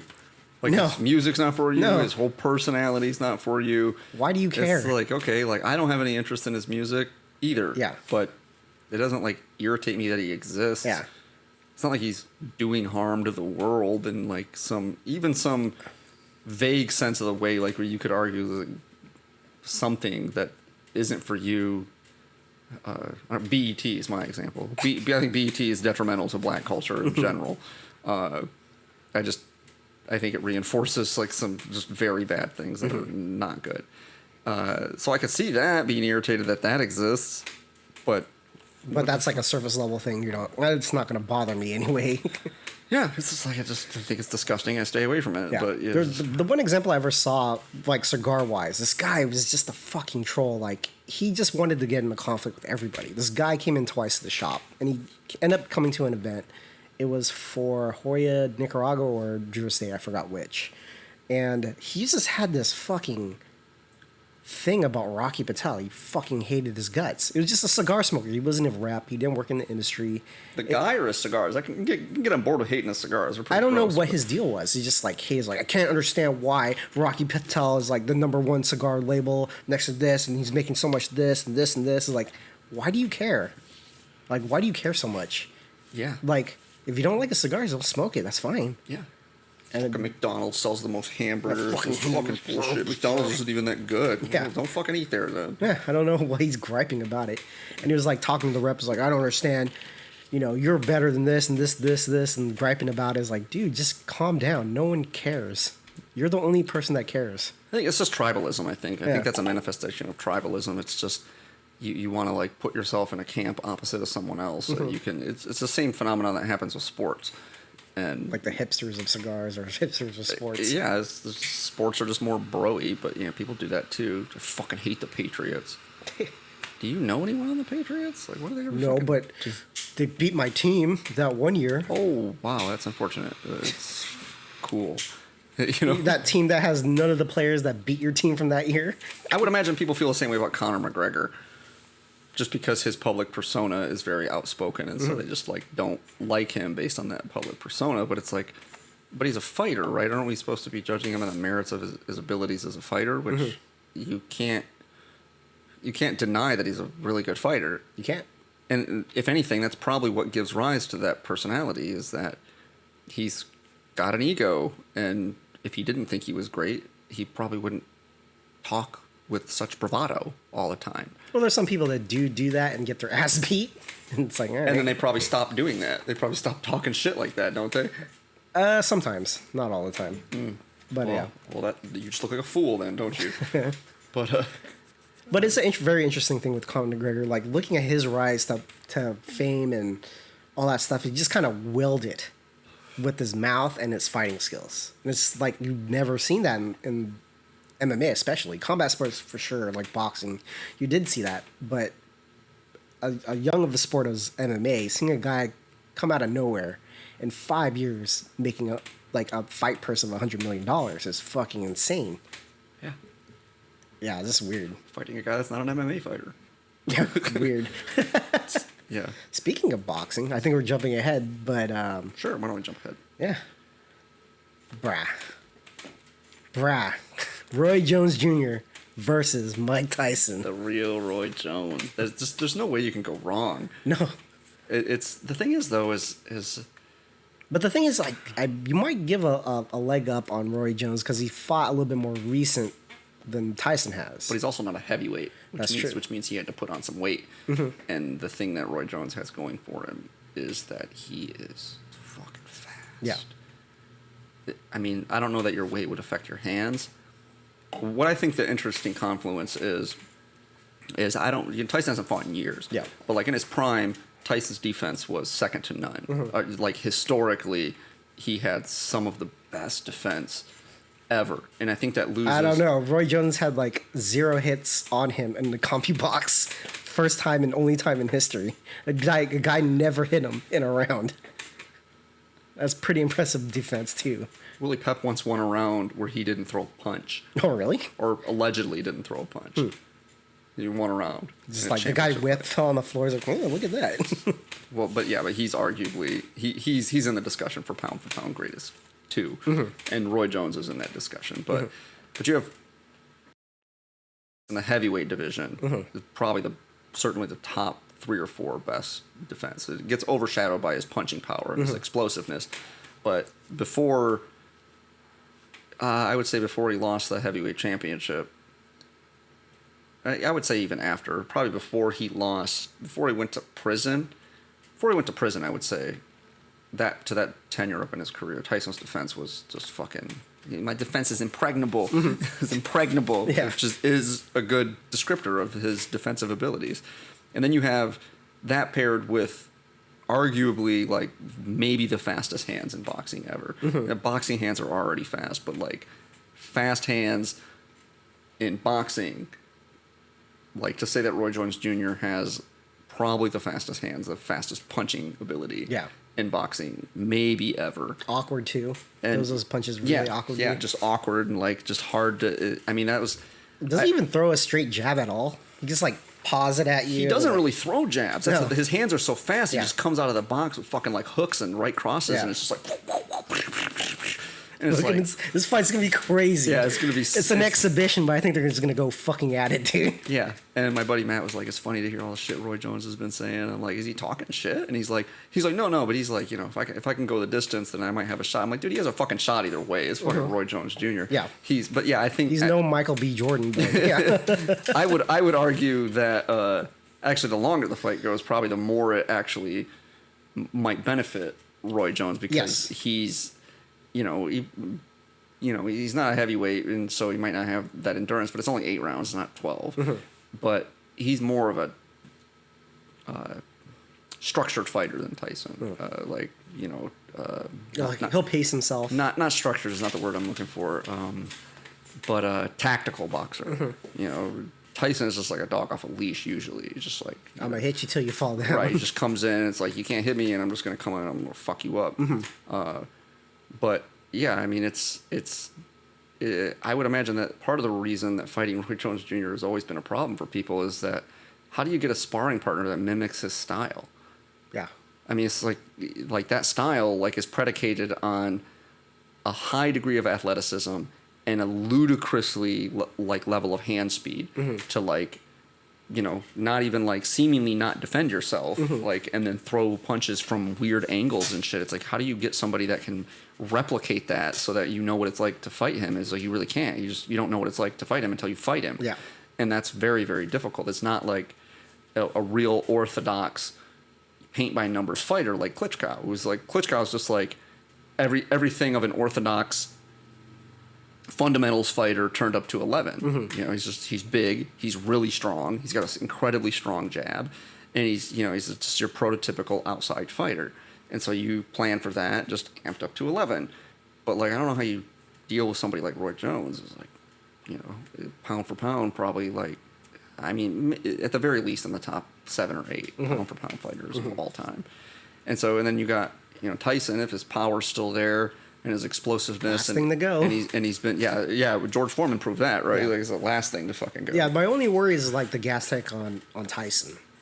Like, is he gonna go all out like the first couple rounds? Is he gonna? He's getting older, so that gas tank's not gonna be there. Well, he's never had to use it before. Yeah.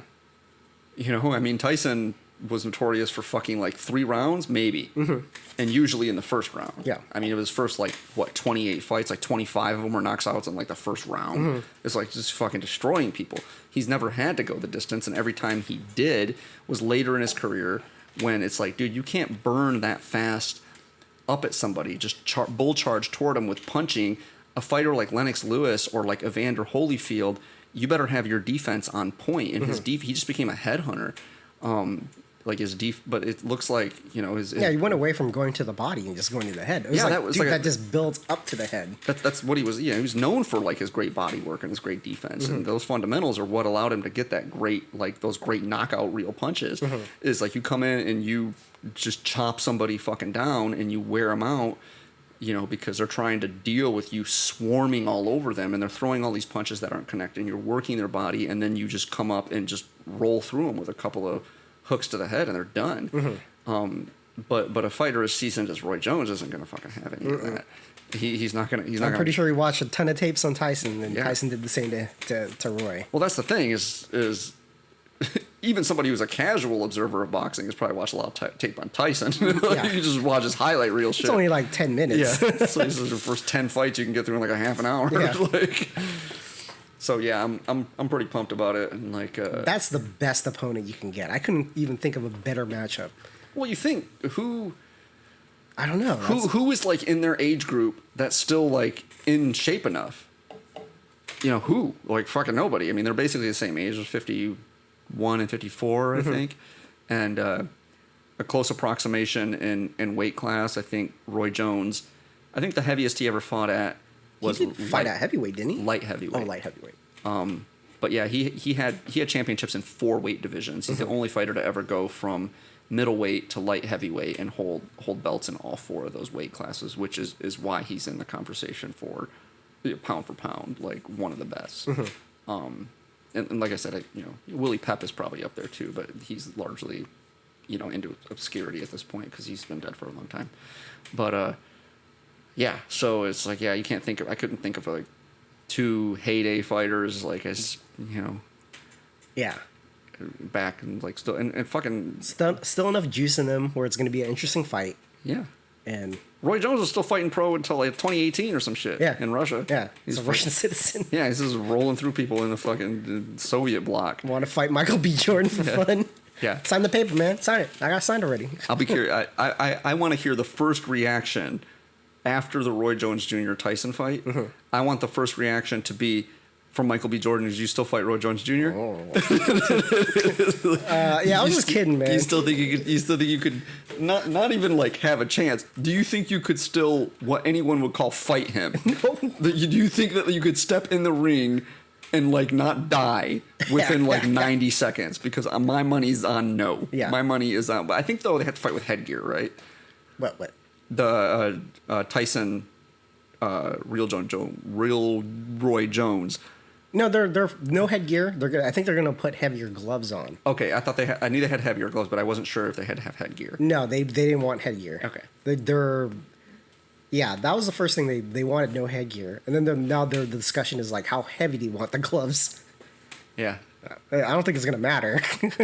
I mean, it might. It'll help with the defense for sure, but Sure. well, Especially for Tyson because he fights peekaboo. So the heavier gloves actually will help his defense, in which he will need against this. I mean, I don't know how. I haven't seen Roy Jones Jr. fight since he was in his heyday, but if his hands are only say 70% as fast as they used to be, Still fucking that's fast still as fuck. fucking fast as shit. Yeah. and he's strong, Yeah. so it's like Tyson's never been known for having a particularly strong jaw. As much as I love him, it's not like he can take a beating and still weather that. I think that was part of the style difference between him and Holyfield. Is Holyfield like does have a jaw, and Holyfield is a battle back fighter. You can get Holyfield in the corner and wail on him and win a round, and then come out and wail on him on the first half of that round. Heavy. And then he can come back on you and fucking knock you down. Yeah. It's like, and you can see why. I mean, his physique communicate, like, especially when he fought light heavyweight. I mean, he just looked like a fucking Greek Adonis, just like carved out of stone. And you just look at people like hitting him in the body shots, and it's like they're punching a statue. It's like I'm sure that hurts a lot, but man, it's gotta help that you're in that shape. And so, but yeah, Tyson was always like, don't get hit, bob and weave and fucking like, duck down and come up and then get on the inside and then devastating hook, body blow, unconscious. Like that was his MO. So I don't know that he's ever fought a fighter with hands as fast as Roy Jones, or even a close approximation of that. But most, I mean, he has a lot of tomato cans under his belt too in his early career when they were like, oh, you got this fighter's 2-1 and you're 2-1. It's like, no, that's a 2-0 Mike Tyson. Yeah. Like a lot of people didn't know that he was the. He was fighting adults when he was like 16. Yeah. So. Yeah. He or he's in the Junior Olympics, and it's like largely like on points. And so he's just fucking like just knocking people out at like 14. Like the other people are like, we're not. He's like 14. They're like, no, we're not. That's a grown man. No one's fighting that. Yeah. So it's like on points. I was just trying. I thought the point was to win the fight. He can't score points when he's knocked out. So don't you get up off the canvas? Anyway, I pick him up and I kiss him and tell you did a good job. good job, buddy. That's how demeaning is that. Yeah. That was a real good fight. Thank you for fighting me. Thank you. You're so good. Praise be Allah. Anyway, you want to jump back here? All right. GDP as a measure of success. Yeah, I was reading this article today and yesterday about how the OECP, whatever, is talking about.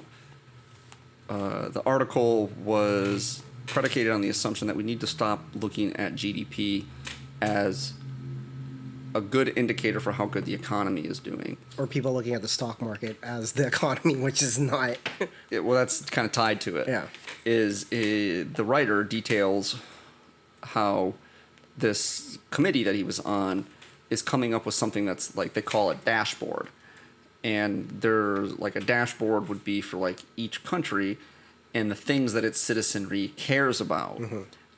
So it would be things like sustainability, not just environmentally, but like how sustainable is whatever's happening in the economy now. And he points to the housing bubble crisis and how when you focused on GDP at that time, it was based on, because we focused on GDP at this time, there was a lot of things going on that were really inflating GDP, which everybody thought was a good thing, but you know, you get the housing bubble popping, and you can see that it's really not a growth in GDP because you're just raising the GDP now just to have it fall an equal amount later. And so he's positing that coming up with all these different measures, income inequality and just the wealth gap and how well the average household is doing, as well as healthcare, median life expectancy, and all these things would be measures that would be on most countries' radar. That so they could compare themselves to other countries and how they're doing relatively, but then they would also have like a bunch of other stuff that like matters to their country.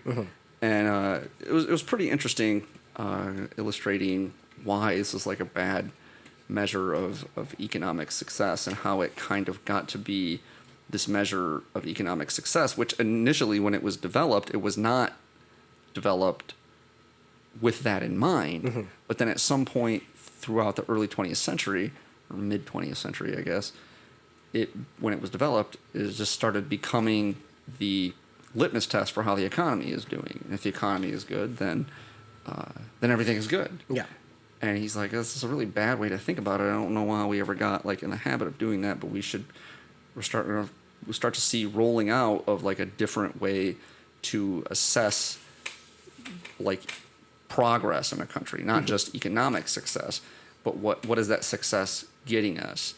Whether it's in healthcare or whether some sort of type of economic phenomenon is sustainable over a long arc, and if it's not, then what's the fall? And it's just a more interesting measure of the success of a country.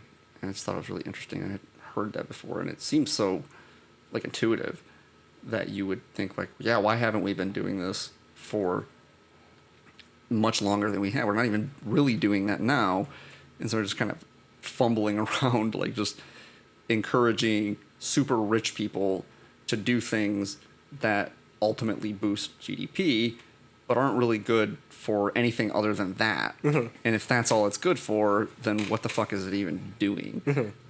My suspicion is that it was like a talking point for like a presidential campaign. It's like, look at what I did throughout these 4 years. I raised the GDP. It's like, oh, okay, that must be a good marker to look at. But it's just something to point at. It's like you couldn't point at other markers for success other than that. It's like, I raised the GDP. It's like, oh, okay, is that good? I think it's good. The market's doing better. Yeah. Well, it's sort of like how useless happiness, quantifying happiness is. As they do this like a lot, and you hear this bandied about as if it has some importance. Well, like these countries over here, like people report higher levels of happiness. It's like, well, so what? What measures of, quote, happiness are you using? If you're just going on people's reporting, then there's an inherent cultural bias as to what those people are comfortable telling you, right? Like take, for instance, in the Scandinavian countries, it's considered like a social breach to like say that you're unhappy. So you just, because you live in an industrialized Western country that's doing pretty well, their attitude is like you don't complain about those things. It's just kind of petty. And so if you ask them, they report that they're incredibly happy. And it's like when people ask you, "How you doing?" "I'm fine." It's like, Yeah. Are you really fine? Like, I'm fine enough. Right. Fine enough that I don't want to like get into it with you. Yeah. And so it's all but a useless measure of trying to establish how well a country is doing based on it's not just because asking somebody if they're happy is not even a very good indicator if they are happy. Just like asking someone if they're depressed. Actually, asking someone if they're depressed is probably more useful than asking if they're happy, because at least they would maybe be somewhat forthcoming of you. But if you can observe somebody and go, what are your eating habits like? What are your sleeping habits like? How much alcohol do you consume? Like, how much media do you consume? And if those things are all out of whack, you can look at someone and be like, yeah, you're probably fucking depressed. No, I'm pretty good. No, I'm good. I'm not depressed. It's like, you seem like you're depressed. You smoke a lot of pot. You overeat. Pot makes me happy. Yes. Food makes me happy. So I'm not depressed. I'm not depressed. Those things make me happy. They give me a dopamine uptick. That's what I want. You know, it's like that's what everyone wants. So I don't know, but All right.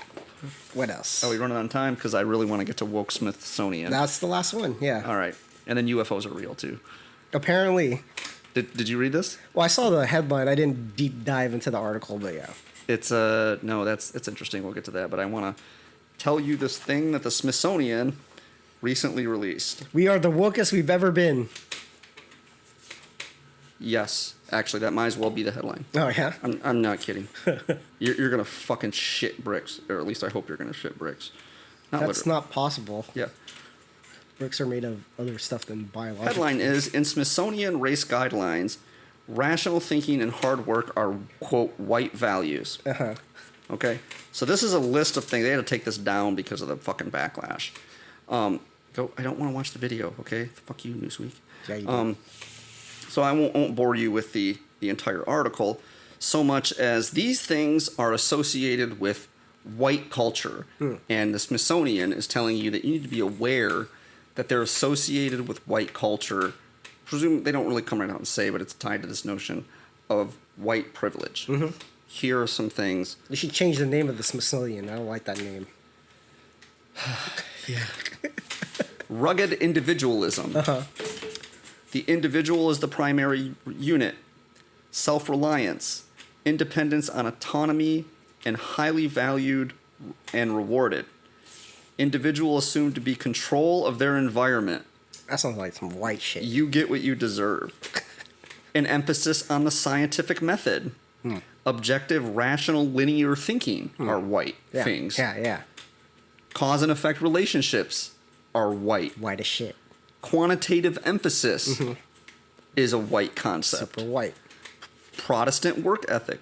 Hard work is the key to Protestant. success. White. Is a white concept. White. Hard work is the key to success. White. That is a white concept. White. I'll gloss over some of these. But following a rigorous time schedule. Is it? Time being viewed as a commodity. White. Planning for the future. Delayed gratification. These. How do they come up with those things? They don't really give any insight. Justice being based on English common law is a white concept. Yep. Intent counts. What? Yeah. Having a written tradition under communication. Avoid conflict. Be polite. Being polite Is white. is a fucking white thing. This is some Damn, of the I need to rethink my life. Then. this is some of the most offensive shit to human beings that has ever been put anywhere. Yeah. It's just Pretty like bad. it's so. This is the fucking Smithsonian. I mean, we're not talking about some fringe, the fucking South Poverty Law Center or some shit like a SJW, think tank, quote unquote. But it's like hard work and planning for the future. How is this not offensive to minorities? It's pretty bad. It's fucking awful. Yeah, it's pretty bad. Like it's just like I just blew my mind. I was like, "Are you?" You're only successful because white people let you be successful. Because you're given the tools by the white man, thinking ahead, taking responsibility. And you need to dismantle these things. you break it. Right. Defund your thoughts. Saving for the future. Yeah. Planning for the future. Thinking that the future is something worth planning for. Yeah. Is white. And it's like, it's so ludicrous that if it wasn't the Smithsonian that put it out, I would have thought it was a Sure, troll. that's not an Onion article. The article about the thing the Smithsonian put out, that was in Newsweek. Oh, wow. Okay. So the Smithsonian put something out, and then Newsweek covered it. Yeah. So, I mean, I haven't read Newsweek, but I mean, I assume they vet shit fairly well.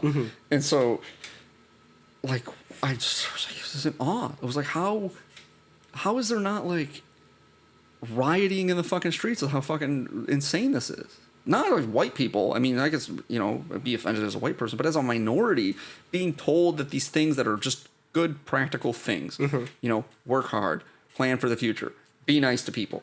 Like, those are white concepts, and you should fucking reject them. Be a savage. Yeah. What the fuck? What is happening? I don't know.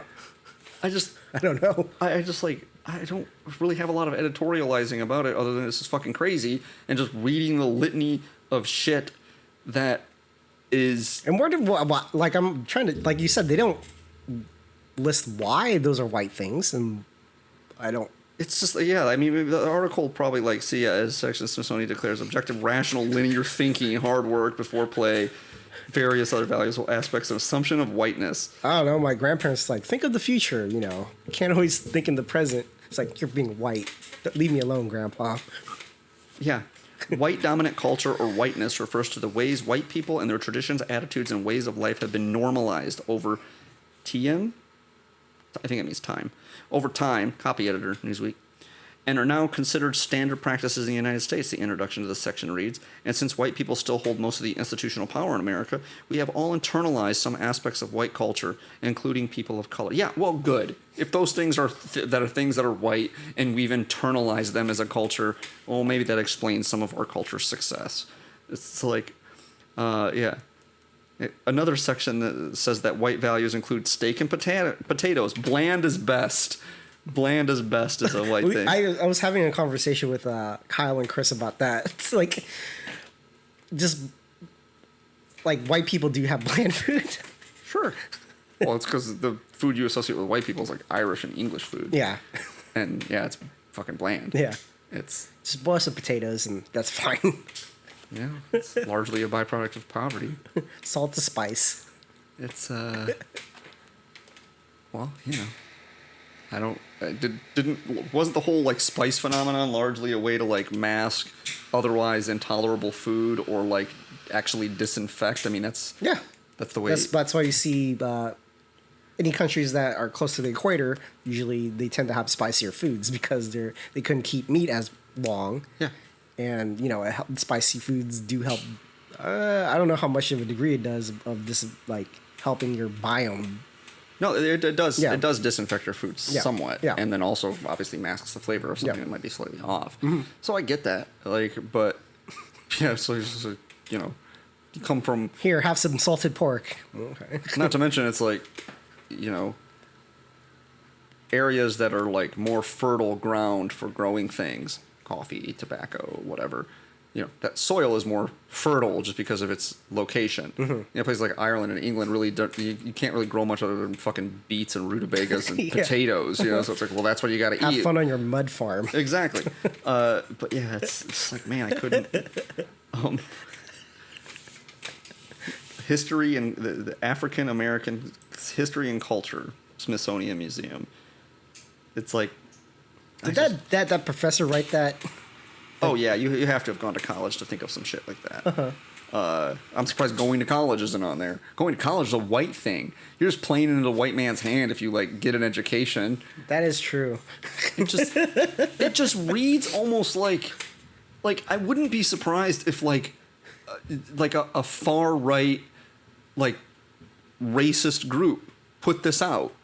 Like, these are white things. Oh, yeah. You filthy colored people, stop trying to culturally appropriate going to college and, like, having good work ethic. Like, stop trying to do that because that's our thing. Yeah. Right? You saw that video I posted or gave to you? Or I sent to my uncle, too. He was like, man, that would be funny if it Guess who posted that? He retweeted it. It was Bill Burr. I was like, yeah, that's pretty accurate. Yeah, it's so good. Yeah, I'll put a link over here of the video. Yeah, it's... I'm adding more work for myself for no reason. That's good. But let's talk about UFOs being real first. Yeah. So, so apparently, I assume you saw this on Rogan's, because his guest on his podcast this week was, so he put something up on Instagram. Yeah, I think that the article came up before they had the conversation. I didn't actually see that podcast, but it came up. I didn't see the conversation either, but I did. Like, I was like, this doesn't seem like it's right, right? Just my skepticism alarm was going off. And it still is, for the record. Like, it still is. But apparently the Pentagon... I think because of COVID, the government was like, this is the perfect time to put this out. We got UFOs. People can't fucking do anything. Yeah. The Pentagon has announced that Pentacon? Is that a new... Pentagon Okay. has announced that a unit that they had previously said didn't exist and or disbanded, never disbanded, which is to look into extraterrestrial shit. And apparently they have some evidence that there's some sort of vehicle that's, quote, like, not of terrestrial origin, not of this making. Wow. And so that would be some gigantic scientific news and would also disappoint me greatly simply because it would lend credence to all the fucking crazy people who'd be like, see, I fucking told you all along. It's like, no. Damn! Ah! It would just like, but it would Guess what? The Earth is flat, dummies. Yeah. But it would be very cool. Another one. It would be very cool from a scientific Space is standpoint. fake. Yeah, it would be cool. Another one. Vaccines do cause autism. Another one. I think of all of them, that last one is probably the most plausible. Strangely enough. But just because the other ones are so ludicrous. So yeah. But that's. Oh yeah, we didn't. We should have did that for this section. I forgot. No, I should have been. Yeah. That would have been the best. I didn't even, I have so many drops now, guys. Yeah. All right. That's the news and conspiracy theories, pop culture drop for the future. But yeah, it would be really interesting to. They're supposed to be supposedly going to start giving reports every 6 months on the update. Damn, really? Every 6 months to the public. Whoa. Well, I think what it is. So I don't know if you know much about how public records work, but. Are they just going to black everything out like they usually do? No. What happens redacted. is, so documents become public after a certain number of years, like 50 years or something. Yeah, like the JFK thing. Yeah, they become public. They just no longer have like a right to hold on to them. So probably what happened is probably they're coming up on that deadline where these documents have to be made public. And so they figure we'll just come out with these findings that we've had for however long. And I'm betting that it will spawn more conspiracies. Oh yeah, for sure. And that because Dude, like Alex Jones is like fucking licking his chops. I told you. yeah, see, but that's the thing is it's not going to be I told you because it's going to be shit that's somewhat grounded in reality, and so it's not going to be anything that anyone had envisioned. But they're just going to be like, they're just not telling us about the lizard overlords, man, and like, you know, this thing and that thing. And so there should be a wealth of conspiracy theories that are born out of that, which will be good, but it will be kind of bad that, like, there's going to be... and I think here's the ultimate tragedy of it, is people that are otherwise fucking fringe nuts, UFO nuts, they're suddenly going to think that they have a space at the table. Yeah. And they're just going to start entering public discourse. And people like fucking John Lear and shit, crazy batshit fucking idiots that are like claiming all this stuff. And claiming way more than I'm sure the scope of evidence from the government will show. Which is probably just that, you know, we have something that came from space and it looks engineered. And, you know, we can't really explain what it is. And it didn't come from this planet. So we're kind of looking into it. And that's just going to turn into just like, see, man, I told you. It's like, no, you didn't tell me that. You told me, like, saucer people invaded the Earth, like, 1,000 years ago and have been living among us. But rest assured, the truth is out there, and we will find it. We will find it, Scully. Yeah. I don't have anything. I don't have a drop. Nine! I don't know. Yeah, anyway. This one's good. I will build a great wall With those on our aliens. southern border, and I will have Mexico pay for that wall. Yep. Mark my words. She couldn't wait. It's like, wait, there was more. Hang on. Yeah. Mark my words. No, now you go. Yeah. So, yeah. That was fun. Yeah, the truth is out there, guys. That's what's important. Stay woke. Wake up, sheeple. Wake up, sheeple. Yeah, that was all I had to talk about this week. Anything else for us? I think that does it for this week. That was a pretty good one. How long did we go to? 2 hours. Extra time. Extra time. We bought all the extra time just for you people. Yeah. All 3 of you. If anyone makes it to the end of the podcast, Uh-huh. you should write us an email and tell me that I said this. Tell me, hey, you said if I made it to the end of the podcast, I should write you an email. And, I don't know, you get like a prize or something. A shout out. If anyone listens to the whole podcast all the way through and writes me an email and says, hey, man, I got all the way to the end, and I think you guys are assholes for 2 hours. The password is gabagool. You wasted my life. Uh-huh. Then maybe buy a coffee or something. Or whatever you drink. You know, kale juice or whatever.